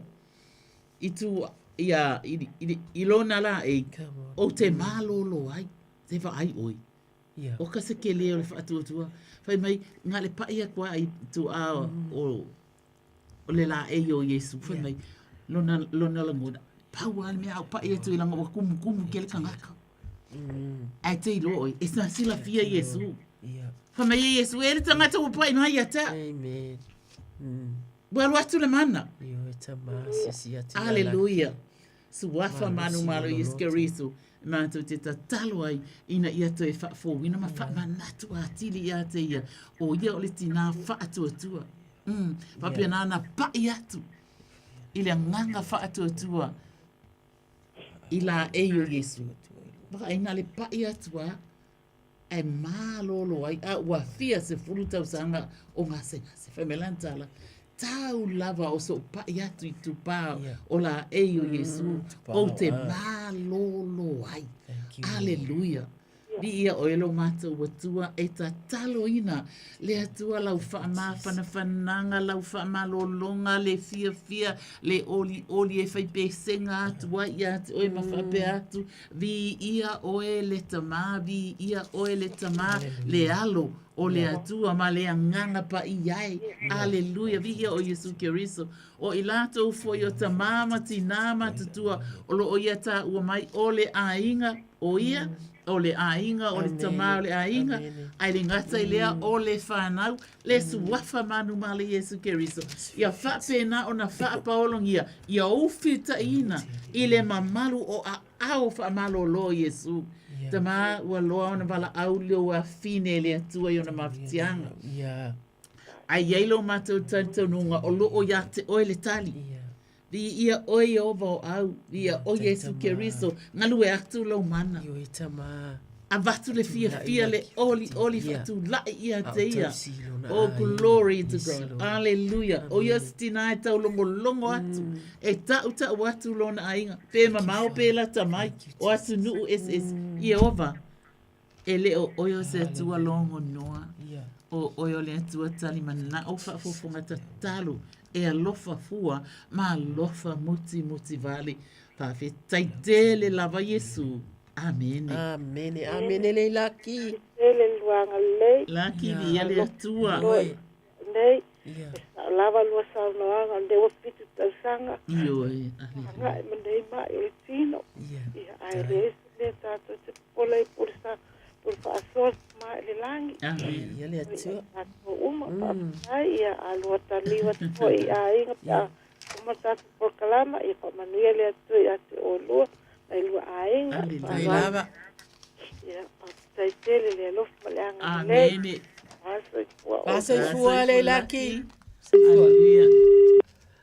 Tolu fiti te silima iwa tolu wa ka catch up vi ia le atua vi ia le atua vi ia le atua fa malo fa fetai sto tu watu fa fetai e lo tatalo mai e o fa fonga mai le polo kalame po mo mai le polo kalame ia fa fetai e sele le mato fa fetai o tatalo o wai le na o mato o tatalo o tu fo yo lo tatalo mai ainga ia le wa ia si panoa le amen pe le fa ia si tatalo mamita ia le ala aleluia le sa noa yo va aulo mato tama mato ti o ia o fiunga e avatu le mato tatalo mo le malo New Zealand le tu wai mato te tatalo e te ami o alofa i le ua alofa amen e te ami o tonu oe i le tangata ami o tonu e te ami o mama oe i le ua ami o mama e te whaapi o pio foi oe i e ua whaapi o pio a wao oe lava e te whaolo ina le nuu ua tinga ina a o e ua mata whaasia sia e te whaamau lalo ina i lato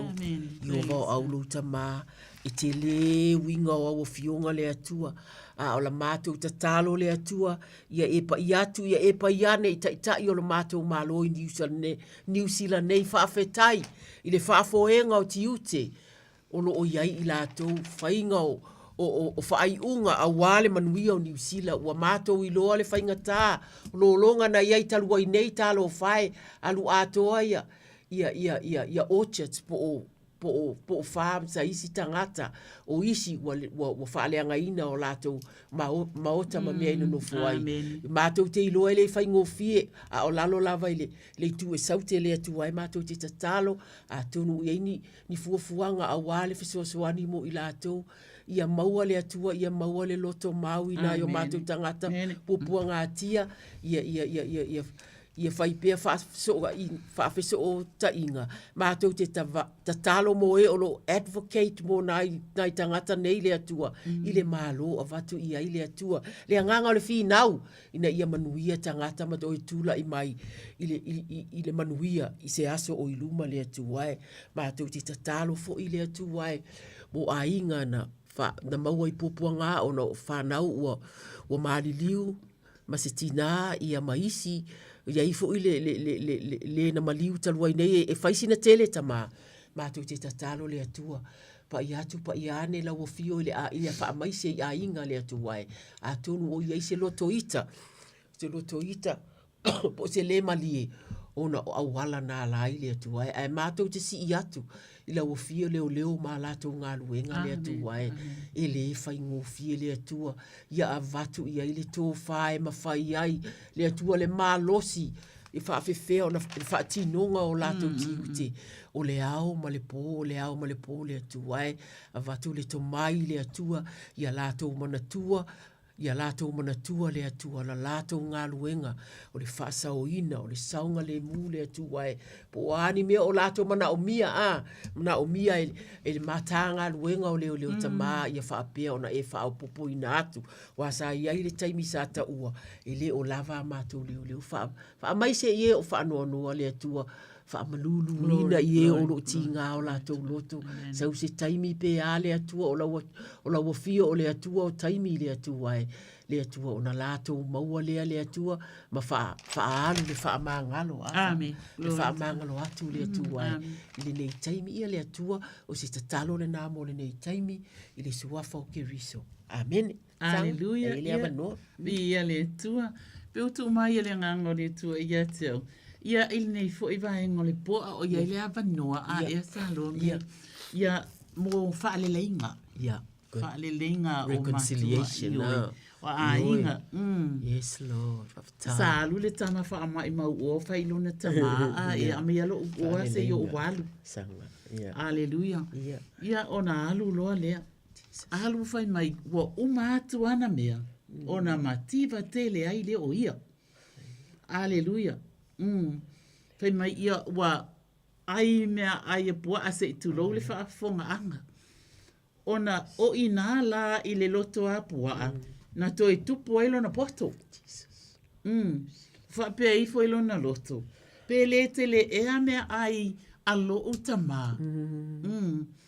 O lae e totoe o lae e ai ai ana au auna. Ai o se ili ona o tu lai ma o walu ma o fai atu i lo tama ai wa o wanga sala i le o le langi a toa ma o luma alleluia o se tala mata ngofie fa penanto e fa manatu mai ainga au yeni ainga o mali pelepe matua ma fa nau a e alleluia fa mena va ai ma tama ai mai lo tama o i lo watali e lo watali ia lo wako avaku fai mai ele ia venga i se ofu kuai fai mai o le ofu tata po vai o le pulo o se e vai fo alleluia ai fai mai le tama au ne tata ua o so watali ia avea o se tasi o au e fa penai fo ona tatalo ina ia maua ele fa nau e tatou le nganga o le lota maua lalo e fa maua lalo ai alleluia ia aile ai, va aile loto tama whaatalitali. E whaatalitali e fia va ai atu wa sau. Alleluia, praise God. Alleluia, e whameta maale ai lo watali ie. Ai sau le tama matua. E sele te leo le ne ia o onga. A e saloni. Saule tama wa avatu fo ia ile tala le au auna vai olo uso lana alu wa vai mai mau uma o alo tama ale wa sau wa ave ile ofu wa ave ia me uma mata ngofie alu lo le tama fai lon tama e se le poto tama e se le le tama e fa malo si to i fo i tama alleluia ia fai mai tama o lo atali na alu fai mai mau uma o o le polonga e fai ke le fai mai a Singapore fo se kasi se mai se mako fia i ma o ai fai mai le tama lo watali ie vai oi ngale paua nga kasi ale ofu kasi le povi kasi me lo ave ma e fai ai fei lo i malo uso le o foi mai e te lo o san O mea o maha iai. O mea oe. Senior citizen. Hallelujah. O le fale, o oa. Povi, pe fia ngai lafu povi. Ia e kele, ia anga le kasi ali ngei. Le kasi ali ngei, olea, le na fai ele. Na fai ele, le tau sa maanga malona atali, ia. O mea umaia, o mea oe, e se fui le mata ngō whila o le tangata, e wha amaoni. E ali ilome. Ioe, amen. Ioe, e wha amaoni, e tau si matua. Amen. Hallelujah. E wha manatu fo ila i whanau wo e se ai tia i matua. Toi fo i mai mamanu o iele taimi. A o le ia fio mai Yesu. Na te iwa fio mai Yesu. O la lava i rungo le ala. Ai a fio mai Yesu. Wa fo i mai. Fo i mai e toi whaia wha ale leinga. Hallelujah. Li ia o elo mātou watua. Toi wha manatu ato a ieni ainga o male pele pele nei vai tau le soifua. Toi whai nei ni whaale lei ngā manu o iai lungo le ala. Aleluia. Whaafetai tele lava tamā. Whaafetai anga ngapa ia. E te whesoa soani ma i o tangata. Ele o lau whina ngalo lea. Ea lea ina i o mātou maua uma le ola e whaavavau. Whaafetai tele lava Yesu. Amen. Amen. Thank you, Sanga. Tolu fitu fitu te silima iwa tolu. Tolu fitu fitu te silima iwa tolu. Ia lau fitu wina. Ne fionga le atua. Mawhai nisi tāta talo. Hallelujah, yes. O le au ta talo mo senior citizens uma lava i New Zealand nei. O e ua tu. Ua sina o mātou ulu, lātou uma asanga. Amen. E olo i to tonu o maota ngase ngase. E olo i to tonu o maota o tangata mātutua. Oh, glory to God. E olo o tausia e whanau i a inga vi ia lau o fia. Tama mātou te o atu i o luma malo mātou whanau nau atu. I nai o mātou tamama tina mātutua le atua e le taimi whainga tāo le o langa le atua e. A whai o iai tinga o le tino, a whai o i to tonu o maota ngase ngase. Whaatalin tonga fitinga. Ma olo o iai foi tonga fitinga tama. Pa i atu, pa i ane, pa i ifo le atua, wha amalo sia o lātou loto le atua e, ia o lātou wa ai fia, ma iei le wha moe moe, ia maualo lātou wha moe moe, i le wha ai atu i tamai ta i fō mai, maali i fō mai, o lo upale mai a wāo lātou mana onga le atua e, ina ia malo o lo i lātou tamā, mātou te tatalo fo i le atua e moe, o lo tausia i to tonu a inga wha awhetai mo whanau, o lava taimi e tausia i mātua i a inga vi ia lau a fio, wha amanuia i a te i lātou le atua. Lo walofa tu noa le atua e a uai a lātou fuafuanga le atua. Ia e maise pe a iaini tūlanga e te tauna tūlanga ono o iai mātua, ina ia awale fe awea i ina, ia lātou apoini, ia e maise fo i le atua e, le toi fo i atu i a inga whaafetai tama e tā ua ia i mātou le atua e, whaafetai le ono sa i whaafetai le whaapale pale, vi ia laua fio e olo ono nofo i maota, o maota o tangata mātutua whaafetai mo e olo o tausia o mātou tamā matina le atua e, whaafetai le lau mata fia, whaafetai mo tāu mafa, whaafetai le atua mo le vainga, o lātou mea umai mana o mia i to tonu nei mau tatamā, iei le saunga le mū le atua e, i ngā luenga uma lo o whaia mo i lātou, ta tālo le atua ie o lo o asia si atu whaafetai le ngata i ainga, a o ia ma e kālesia mo e o lo o atu tamā, mātou te tālo le atua, i nisi le atua e ia, ua e wala a wina le atua e le nei vai taimi, ta talo mona i a inga le atua e, a o alo atu le atua i taimi muli o le whaatou whaanga, mana i o lātou mātua pele le atua, wha o ina o lātou a au a ia siri ai le atua, le nau o lātou nganga le atua e, ma pipi i atu i lau fio, wa o lau fio lava, e maua ai le wha maa whananga sili ta maa, mātou te whaafetai, ma mātou tu uina atu, ngā luenga uma, o lo o iai mo i lātou le nei vai taimi ta maa, o se ta talo le nā mo le nei vai taimi, o na o ke riso. Amen. Hallelujah.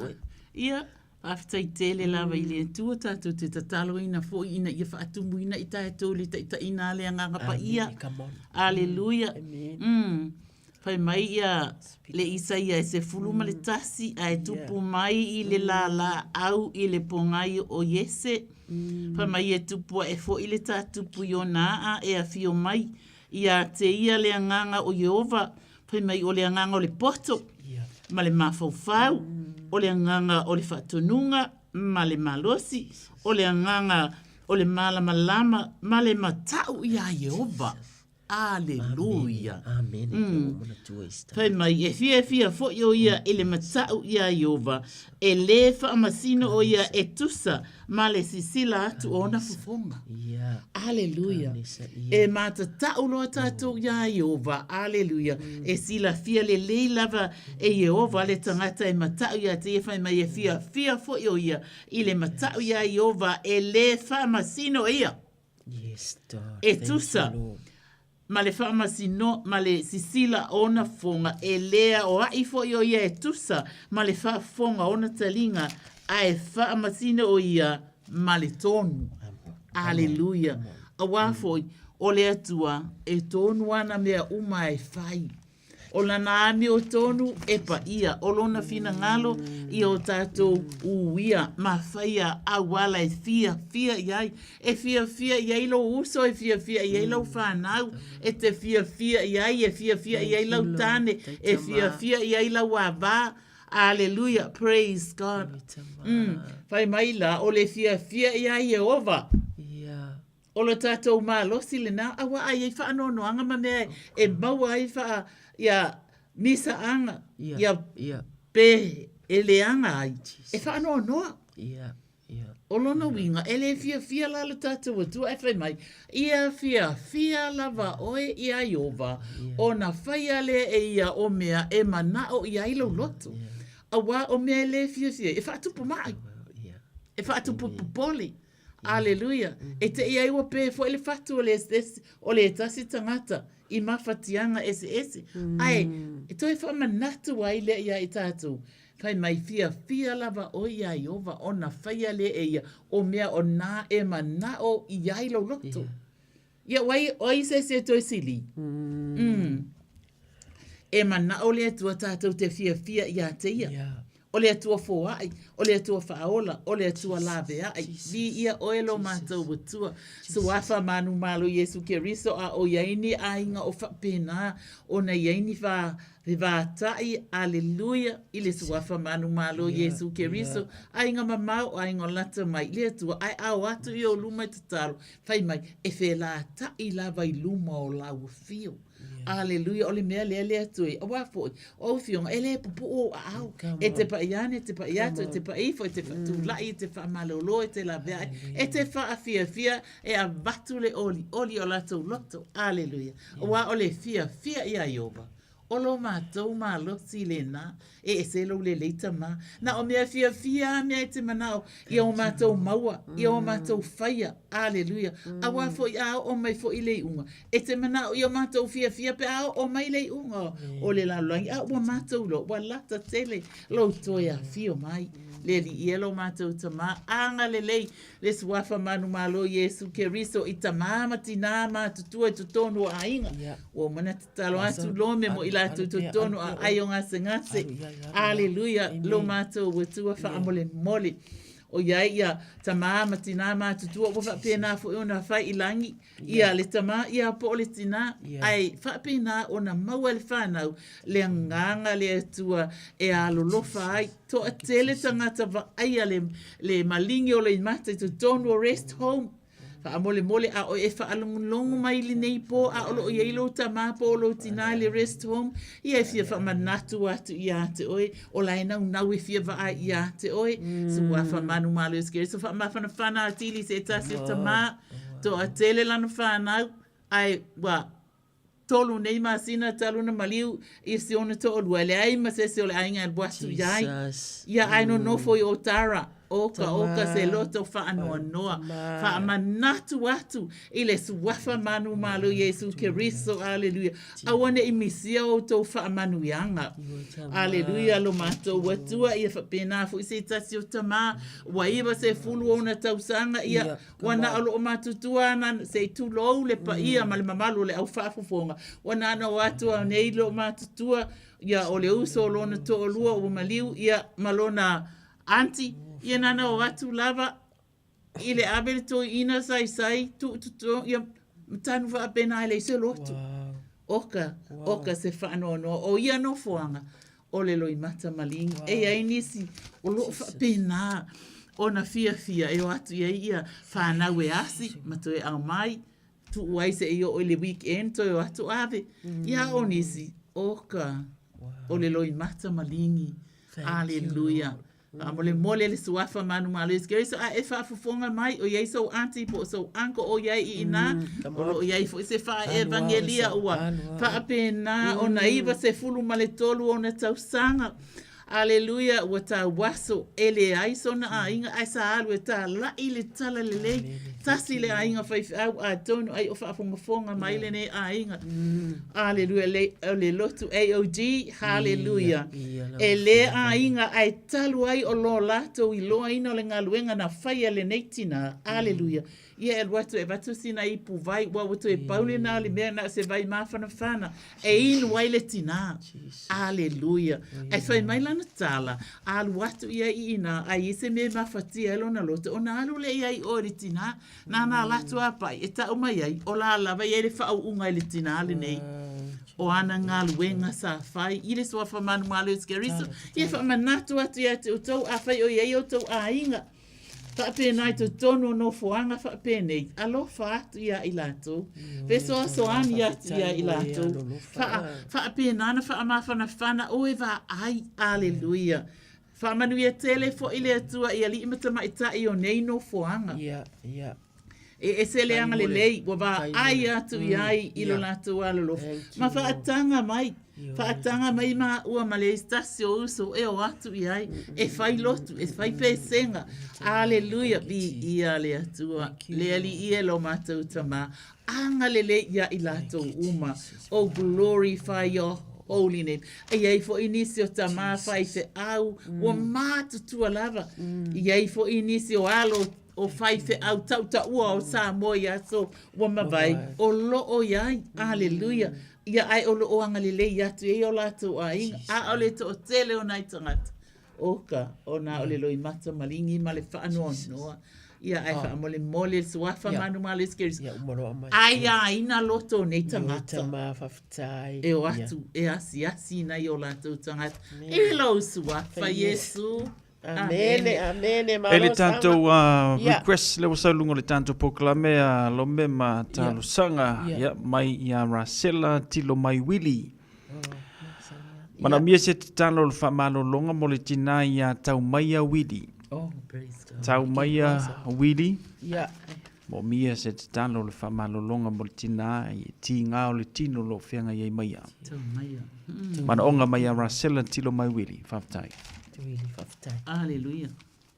Rasela a whai o e maua mai, ia whawhitai mo le wala au mai, mai lea fionga lea tua o Iova, o lo umala malama ia e ui lava ini ti ngā o iai lea la whai tau atu lea fionga lea tua, te wai na tātou o ai una luma, o Iova o lo umala malama ia malo ula tanga, o ai ea se o te whewhe ai, o Iova o le malosi ia o lo uola, o te matau ea ia te ai, na si taua mai a te au tangata a mia leanga.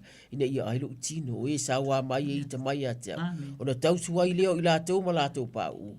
E ui lava ina tōla wapi se i tu taua e tau mau. I le fefe ailo loto. E ui ina si itia se taua ia te au. O te loto te le lava. E tasi le mea o te ole atua i a Iova. O le mea lava lea o te saa ili i ai. Ia o nofo i le fale o Iova. Ia so uma o lo uola. Ina ia o iloa ai le mātango fio Iova.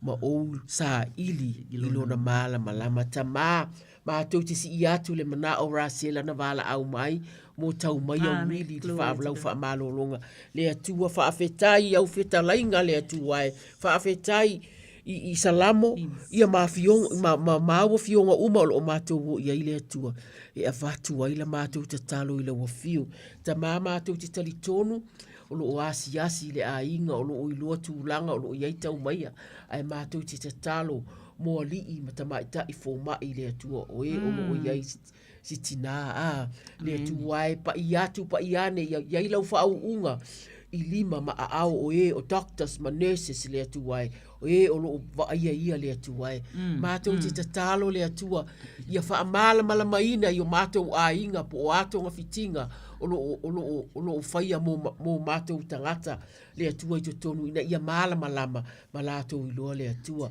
lo fangia rasela male a inga male tapu inga le atua e fa fofonga la wo fio ia la tatalo misi a lofa o misi le tina o lato fa atua le ise tasi o la wo fio lava tama fa afetai moni e kale sia o lo paleane le atua e lo mana tua foi tau maia ia lato talo sanga ia fa pena talo sanga ainga uma lava o tau maia le atua e la sela mai uma o lo puno no le talo matou te o atu fa atasi i la wa fio le atua pe na talo ta vita o la wa fio o lo na mala malama ia o ai se fe ai po ati ngai o mai e maua lo matou malosi o fio nga le atua ia fio atu pa ia ne le nganga o la wa fio le atua fusi ai ra sela male ainga atua fa pe na e mai se le tina o lo te tonu o mau tangase ngase a tonu so le to umi se taimi to maua se positive report from the hospital fa fia ina ai fa na uma ainga le atua fa atua le matou tatalo le atua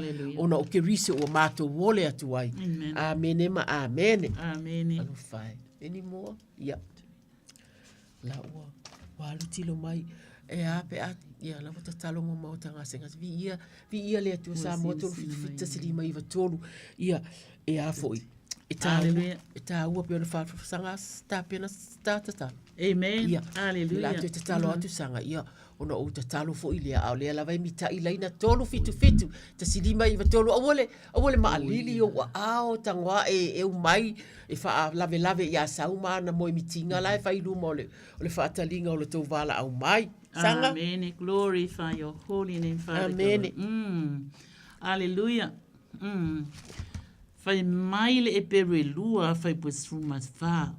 Awana tinga ina o ia tofo ina. Ole melea ua mafai ai ona feso soani ie ua tofo ina. Aleluia. E iaile talitonunga e tele tofonga ese wa fai mafa lave. Ilo wola soifua ia polo tato wola au na ile atua ile nei vai tau o le soifua aleluia ai le fai matala tu spaiana tofo ina Yesu hawa na tinga ina o ia ina o tofo ina o le melea ua mafai ai ona fesoa soani ie ua tofo ina wai loa le lei lava pesila fia Yesu ia le malosi ia po ofainga ale tofonga satani lea la ua fai mai o le mea lea ua mawhai ai ona fesoa soani ie ua tofo ina. Whaafetai Yesu o ainisi o maua i nei tūlanga o le anga inga i atu ma le sa i linga o oi ai wha lave mai i ai matu manga SS e ai fo i tangata e amusia tangata e whaapena ona whaatuatua atu ia mai nai tangata fo i waliliu mai walili watu matalia Yesu kerisa e vea maali ima faola ai fa malosi atu yai e la wa fio pe o fionga a wa tinga ina o ia ina o tofo ina ia la ngone tangata e yai tinga ina o tangata e o ia Yesu ona tofo ina ai fa mai ole melea ua mafai ai ona fesoa soani ie wa tofo ina ai Yesu ele ai se meta se fainga ta ia te oi na e o uma i nei tinga ma nei mea te tele le atua o le loto o le maualunga ele ai se tinga e fatusa ina iai ona o le fina ngalo tama ina ia a vea lava oi ma faata ita inga mo i mātou uma aleluia o lo fina ngalo ia o mātou ma faya o na faya lo fina ngalo e tusa ai ia lofa le tasi aleluia ai le ngata fo ilea ia o mātou walo lofa atu ia te ona ua lata tele lo toia fio mai aleluia fai mai ele te a ilo ngutu le tusi o le nei tu la fono a ia ma fau iai i le ao a toa ma le po ina ia e ana e fai e tusa ma mea uma ua tu sia iai ona manu ia ai le ia te oe lo wala A mea manuia lava. E mea e mai ele atua pe a tātou ona sa ia. Ma tātou wha atua pe ia te ia whamei. Ona manuia ai lea ia te oe. Lo wala ona manuia ai lea whamei. E manuia ai lo wala whamei la ia lea o le si upu mai. Ona manuia ai lea. Ngā o manguia wha po lava me maua. Aleluia. Pe a tātou ona sa ia. Ma tātou sava vali pea. E ala i le suafa Isu. Amene. Amene, malo sanga. Tolu fita ia o lea lava iei tātou minuti. Oi, o lea wa iei le sitava. Ele si tātou request lewa tanu mai lunga le tātou Facebook page mai a Fale Knowles. Fale Knowles. Ja. Mana o mia se te talo mo sionauso o le suafa o Vaainga. Vaainga. O lo maua fo i mai o le tino, ai o lo tuina tuilu mo le tua, ia tau nuu le malanga mai Samoa le vai a sofau. Ia no winga o lo o au mai sa ili tong fitinga mai, ia pe o lo o angai mai tonu o te ronei, ia o lo ia ngase o le tino mo mia se te talo, ia mo siroso fa mole. Fale Knowles. Ia. Fale pe au e fafonga mai. Tai mo le vala au. Ia o le afionga la vale atua tātou te tō manga i ai. Mai o Iova lo upapa, ma lo olo, ma lo ufaola, o lo uatua, o lo upapa. O te whaafu tua ia te ia. O lo utalita, ma le nifo o lo olo tanga, o lo olo maua lu. O na ovala awa tua i lea ia Iova i lo puapua ngā. Ma o ala ngā atu i lo uatua. Na whaafafunga mai o ia i lo na malu, i lo uleo. Na o atu ia te ia la walanga. I ona lava fafonga, i Iova o aula mātou tamaa. Ma tau te o atu whaatasi ma whale ma le ainga atua le atua mo Vaainga ma le ngase o lo mawai o ia. Fuafuanga o lo o iai le atua e malanga mai New Zealand. A wā sa ilinga malosi le atua e le atua mātou te tatalo ia whaalao lao ala le atua ia whaia awala ia whaafai ina ni mea o whainga tāta ma ina ia maua saunga le mūlo na le au maino le tina ai mātou te tatalo pe ona mātou to o manga ia wafionga ta ma o la wafio mātou te wala au iai a o wala au whale ma le ainga le atua whaape nao na mātou whaopopo iai le atua mātou te ala langa ia te oe le atua e te whaafofonga mai mātou te whaatua matali tonu e te whaafofonga mai le atua i lo malu i leo lau whanau le atua pe a wala au atu i lau wafio e te fia mātou te whesota i atu le atua ai mai se lava i le ngata i lo mātou taimi mātou te whale tonu ai a inga ai whaape nafo i taimi o lo mātou fia i le atua ia a fia ina i tu e whaole o le a inga o whale malana wala au mai le atua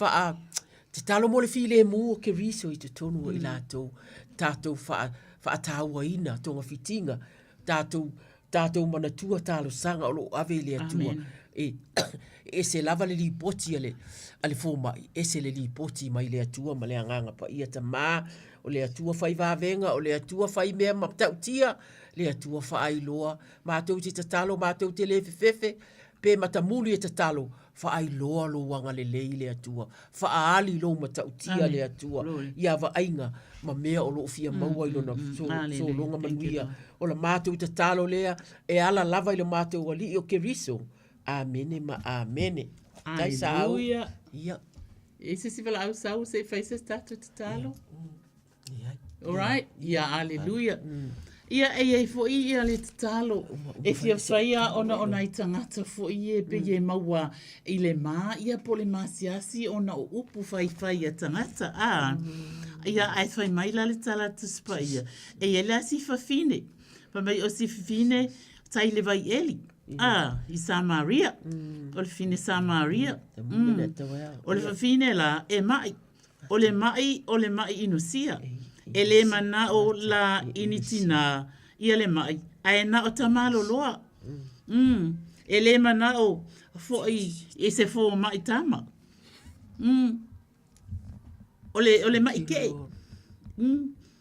e le fia muli la ai e le fia muli a Yesu ai muli loa thank you Jesus hallelujah praise God ia ona alwatu le ia o Yesu. E mana o Yesu e vati, ele vai o le ola.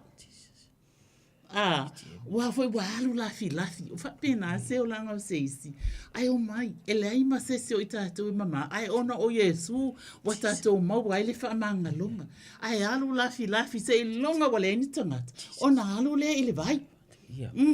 Aleluia. Ia fati Yesu. Sau ia ta o te avatu le vai ola. Me o fe mete mau ai le na vai. E ma ia te praise God. Ia fatu lo Yesu ia vai o le vai. Le te sau e utu. E te toe fia inu. A le vai o te avatu ia te oe. O le vai ola lea. E ola ai nei. E ola i fo i le ola e fa. Vau fo e male fine. Au mai ia o le na vai ia te ina ia o winu ai. Ina ia awane o to e sau. I le nei vai e utu vai ai. Io e ai fai atu Yesu ia. O ina na fai atu lo Yesu ia ta o mai e mana o Yesu. Awani o tato mamai ta o watu me tato te se ai. Tato wang sala ia se ia. Ina e sau ta mai le ai me Yesu sa o le ia oi. E le sau tane e to lima tane na ia to. E le ma se tane o na tane. O sau tane lea. Aleluia. Fai mai lo woi. Alu lo wale to ma. Alu kala i kanga e o mai. E el tama lo le I. Na te ilo o ma o me na fai. Aleluia. Wa to va aila. Wa fa pena o na fa pena le fina ngalo le tu. O lo o ia i tato. Awane I o tato mama. Ai fa ali atu mea uma lava ina ia vave ona tato malolo. Vave ona tato sa o loto le anga ua lata tele. Le afio mai o Yesu. Aleluia. E lo su wa fa Yesu. Amen. Malo sanga. Malo. Ia ole au te talo. Mo e uma lo uma wa ngase ese ka nesa tutu mawalunga mo ngase matu ia o te taritunu la o kota katara na sakara hisi o e uma fa taritali o la tu ta tonga tu lo ngutu o ta tonga o e o lo o ilisi fa pena pe ona tato sila fia sa mo pe afa fonga mai a fai o e atu ngalu ona o le tuai i va ai fo ina fai fo ile le solo te a teine tamai tai fo mai a tono ina o lo afia ai lisi a walo tatu ai tatu tatalo yo va au matu tama matu te o atu masanga o atu ila o fio le atua I mana onga o matu tangata matu te iloa I te ele o mawala matu polo kala mele o vala au mai ai le fa amuta ai lo matu mana tua ia matu tatalo tama e uma o lo mawale diagnosis o le kanesa e o lo maua ile toto mawalunga le atua e o lo maua ile diabetes ngase matu ia le tino matu te le ta ua le atua po o e o lo tu ulua le ola male oti le atua matu te si atu ila wo fio le atua fa lalo atu fai mai ta vita o le mea e fia ilo uloto ma odi ai lo mamalu o le tala no pe o le tupu e malo fo ilo tino ma le saunga le mu a wai te le tu ua u le tunga mau e te le tu ua tu lo tangata pa ia o ia le pala oka e te fa ilo mai ate au le ala o le ola o yo luma le fia e malie ai o lo tu tau matau le ori e fa va tama matou te tatalo fa tupu le matou fa tua ia matou tatalo pe o ta vita tama ile ma fa na ole so ta inga mala wo fio le atua e ma fa ai ona tatalo fa pe nei le atua wai lo leo wai lo ta vita lo leo wa tele me wa e fa ia nai nei tangata le atua a tonu le atua e uti a inga matou tele ilua pe o ini e kalesia matou tele a la matou tatalo e au mamai le atua ila wo fio ia e alo fangia le atua e fa ai lo malu matautia le atua fa ai lo ia te ilato e o lai mana tua mai matou le ainga lale le atua matou te tatalo pa iane la wafio ia la wafio le fa so ina le atua awa le vave mau to fitinga mo ilato fa manuia e o asia si atu le atua I mautanga senga se uma o chaplains ia o le vaenga le asanga ia o susunga I whawhianga inga le atua mai uma le atua o le tele o ministries chaplains mātou te tatalo tama ia e alofangia. Ua o mana tua ai le pupa home care I Trevor Hoskin I Mwiri tama. O le tele o nai o mātou tangata o lo maua I le wale mawhai tautala. Amen. Ia ua wa limiti le tautala ta mama tu te tatalo tu titia umawale le ngole ngase ta mai le alo fangia ia me totia o lo whaonga ina le atuai wa asia si atu le atua ia le eise tala no anga na ole wa ai atu wa ai mai ai matu te tatalo o pe senga ma vi inga uma o lo whai e o lo asia si atu ia avea le ai whafangu mai ai le atua le ngangana la wa solo ai tonu o le tangata e tala no ai le atua whamanu ia foi ia ila atou le ngata i le nā maota a o mea uma lava o lo o iai o mātou tangata e le ngata i New Zealand a o tangata Pasifika uma o le nei atunu u le atua o le atunu u o whaima o mātou atunu u le atua ia e alofangia le atua whaatupu le anganga o le alofa whaatupu le anganga o le whaamaise i tangata le atua mātou te whatatalo le atua i whanau ma ainga le atua whaafetai e o lo pale atu e asia si atu ia aua pe o na talanoa le uso le atua ne ingalo inisi o i lātou le atua na i o lātou tangata o lo whaatalima ia o se tatalo le ali nei taimi o na o kirisa lo mātou wali amene ma amene amene aleluia e au le mawale sia vanore tātou tatalo ia vi ia lava le atua e se le leifa ma Yesu o ia o le leo ma moe le praise God o le Jeremia la e tolu fa upe ono fa mai le leo ma moe fa uta o te faia se fusi o lona mai ia ma se tonga fiti e ma lolo ai wa oto e mai a ona o le tele o matua mai ese ai tu te lo oto ele ai lava se mai ele mawhaia ona le whaamaloloina. Aleluia. Pe ona feta lai mai ai. Le afionga pa ia le tua le Jeremia e tolu whai upe ono. Le leo ma moe pauta o te whaia se fusi o lona mai ma se tonga fiti e malolo ai. Whai mai o te whaamalolo o te whaamalolo lava ia tia. Whai mai momo o te whaamalolo koe whai mai o te whaamalolo lava. Ia te ia te ilatu ma o faali atu ia te ilatu o le sili ese o le manuia ma le faa maoni. Yes, Lord. E sili ngā sili ese a mea e whaia e le atua mo i tātou. E sili ese lea le faa maoni ma le manuia. Whai mai ua ia feta lai mai fo i le soto e sifulu ma le lima whai upo e luesu ma le ono. A whai. A whai e te matua whaalongo i le leo i ovala watua ma e whai le ami o tonu. Aleluia. I ona luma ma e wai mai o talinga e whai e tātou le ami o tonu. Aleluia. Ia ai whaalongo whaalelei o tātou talinga ma wai mai o tau talinga i ana polo inga. Polo inga i ova ma e tausi i ona sauninga o malava. Aleluia. Whai mai, o te le tu ina atu. Whai mai, o te le tu ina atu. O leo po le atua lea. O te le tu ina atu. Se tasi. O ia mai na o tu ina atu. I ai kupito. Thank you, Jesus. Wow. Aleluia. O wau. E ma lo ai o tau. O lena te wha malo lo ina oi whai mai au. O lena te wha malo lo ina oi. O lau tusunga mala wasionga ia mau. Aleluia. Aia. Whai mai o na wha atu ai lea e mose. Le whata whaitaulanga ma wha ingoa o Yehova nese. Aleluia. Wa whai ane fo i awa na si ilo na lima i le nofo ali o yoa e tauia e Yehova le taua. Ma amaleka i lea tupulanga ma lea tupulanga. O Yehova o le fita i le taua. Aleluia. O a taua ma mea tātou te whaalongono wa la lava wa e i ua mea uma i a Yehova o le fita o le taua. Mea nai whai mai ai tā vita e vivi i atu lo wanganga i a Yehova. Aleluia. O ia o lea o lo malama mai o Yehova o lo leo ma moi o ia. E le ai se mea o te mativa ai. E le mativa ai se tasi. Aleluia. Wa na te tai a ta u le mea o iai lea. Le vao lafu le mu. Aleluia.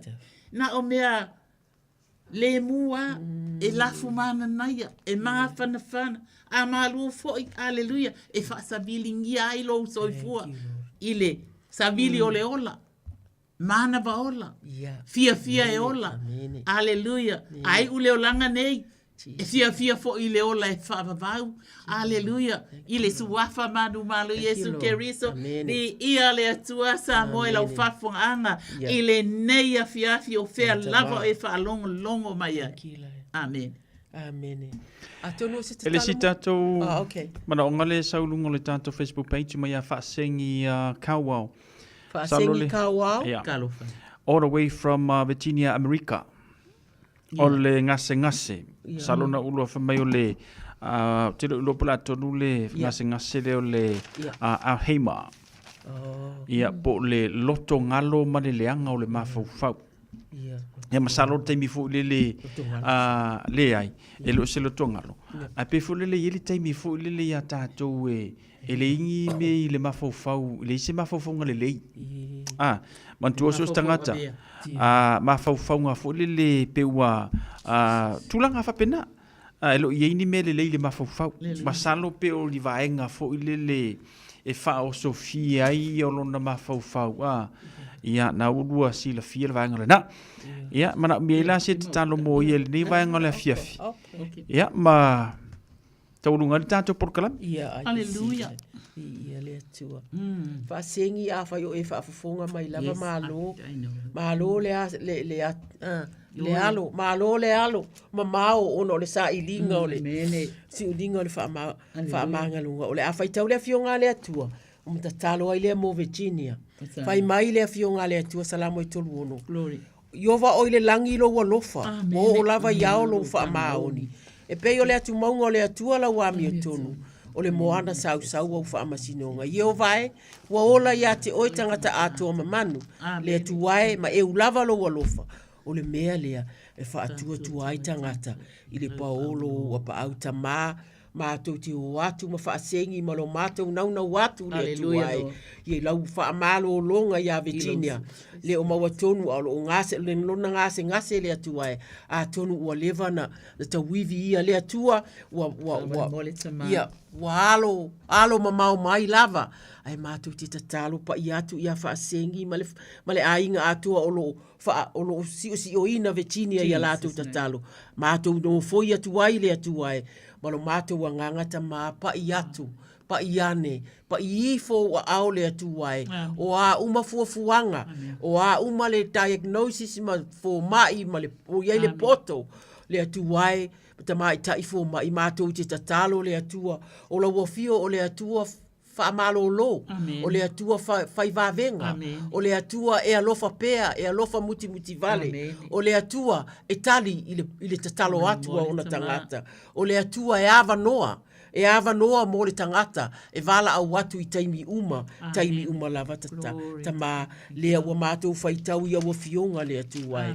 Loa lofa ma lofa a maoni le atua. Le atua whaailoa ia te ia. Ia le file muri a inga le atua e a o tāpua ia.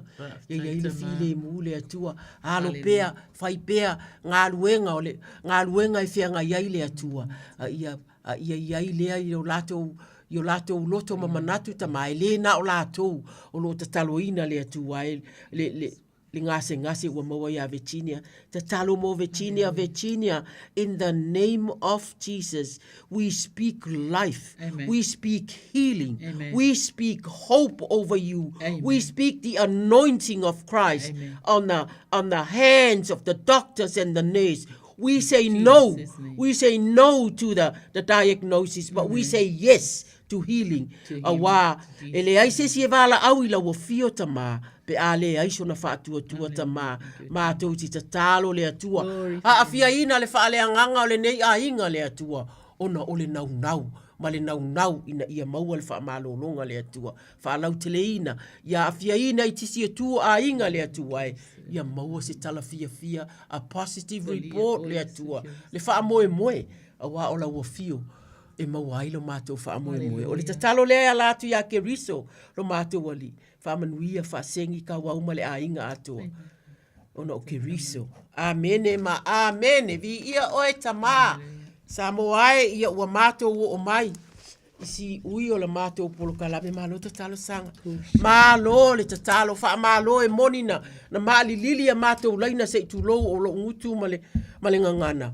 Ai o le lava le mātou tāpenanga whaafitai mō sau o lo onofo mai le. I le foe ia masanga o lo alu watu pea ile itaitai uma ana tatalo. Ia ua tātou umai sa moa ele o mātou. A o le atua lava o lo wala auina i tātou uma. I le nei lava mea o le lafo o le upenga o le tatalo. Ia le atua lava lana bi inga le whaamanu ma le whaanietanga nei maso uma lava ia.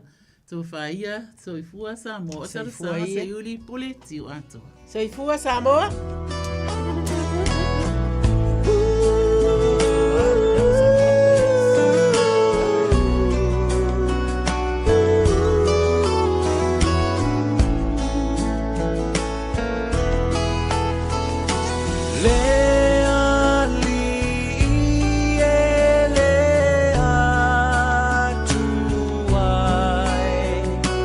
Le fai mea e ma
Te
whanga mantango fio le tanto o fai pese le Peace Chapel. Ia man fa malosi le na mo o esa e vala au mai se te talo. Ia mo o e fo isa tusi mai lungo le tanto Facebook page mo se te talo. E te mawhaia mea umar whaatasi mai o le tatu tamau i le langi. Ioi. Ma tango fia upo le nā pese. Ia ma le tatu te talo le nā wa e manu malo. Wa e mangu malo. Po ia ngai mafu ai ona e ngasi. Ia o le tala ma le upu le nā o le pese. Wa e manu malo. E te mawhaia mea uma. I le whaatasi mai o le atua. Ia whapela wa e whaafonga mai ua le aiso wha moe le ne ia fiafi. I le ngase ma le mai na te a whatia ma e mawhatia i le ne ia fiafi. O le upu le nā o le pese. Wa e manu malo. Awalu le tātou whunutalo ne ia fiafi sa whaalongolonga fo ia inisi o pese nga mana ia o pese nga whaalea nganga i whao Sofia i lea nganga ia e teno whunofa o i lo whale ma vivi ia i lea tua lea sese kilo mai ala vivi i te tonu o lo loto ioi whaila le te talo nai tinale ne ia fiafi ola o mea nganga whai aki au kawe le pese le mana ia i o si pese o le pese he'll make a way ia masalo na ua si la fia ume tātou le nā pese. Ia o le te talo fo le nā mo oe le nei a fiafi. Pe a whapea, wa e loa o le aia sisi au wala mo oe. Wa hor kako ki ngā inga lo le ngase.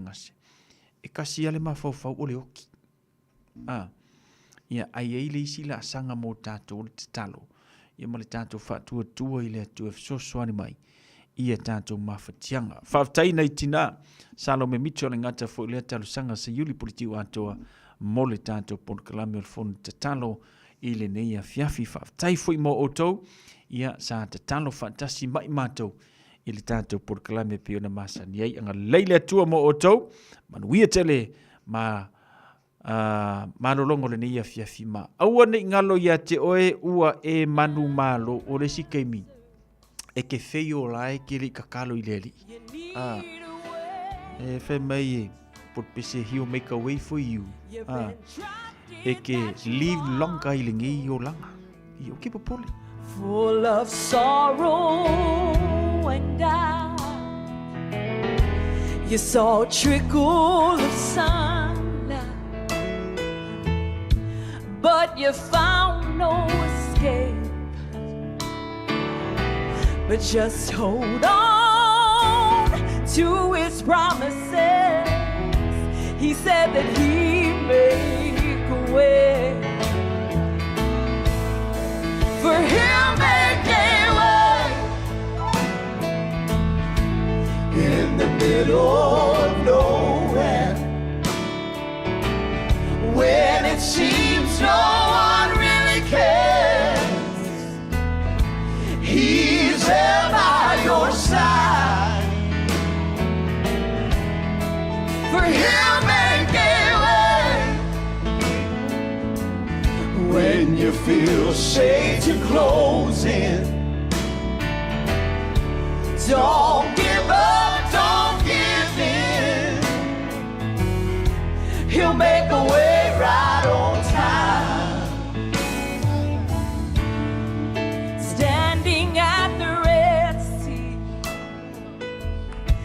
There was no place to go, for Pharaoh's army was closing in.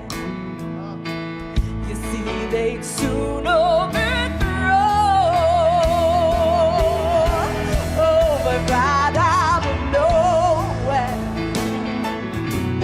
came God's mighty strong hand. You see, He rolled back the water.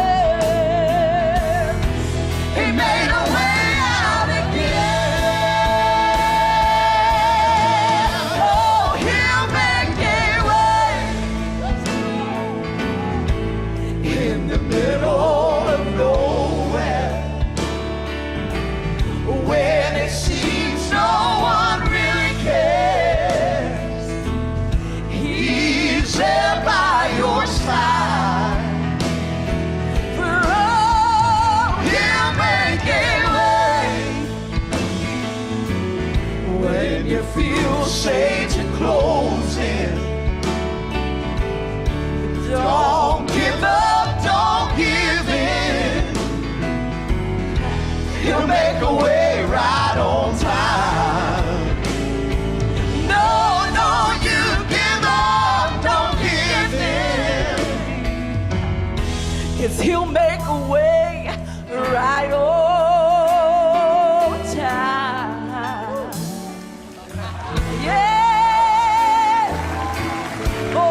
Se fulu whame ruto na tā leo li tūla se fulu ia ma le tawalunga o le tātou porkalame le nei fui vanga le fiafi. Ia ma le tātou te talo nai le atua. Fua ia tu le malosi fua il wha malolonga mo oe. Ina ia maua i pia oe le ola malolo ina mai le atua. Ia on tātou te talo le na wa manu malo. I ori si kai mi fure le mo tātou e. Fa pena ona tātou pe furelo kako kakaro ele se fatua tua o ia.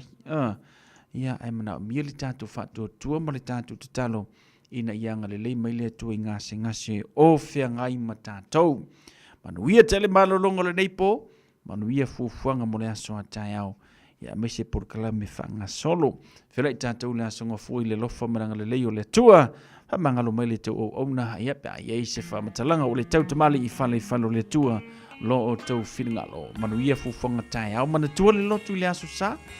Ia, whapena foi ona. A maia ma faufaunga ma tau maftanga whale nganga. Maiana au auna whawhiangainga. Whamalo sia i foi a tātou. Tangata ili nei foi. Mai taimi. Manuia nei po whasoi foi a. Le tau alanga. A solo mona. E whatatau. I le alo. Ele mawhai, e vai e tele na tine ia ese. Ole e wo, i aso uma, a ole uso, i aso vai. Now le Samoa, to il Samoa, follow the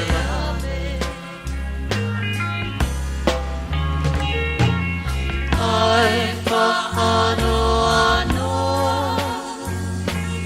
ai olo anganga, a eita, uso tutuila, ua e la vita. Ai mai o Samoa, isi po. Emativa, ai nalo ya oe lava, mai fado maina.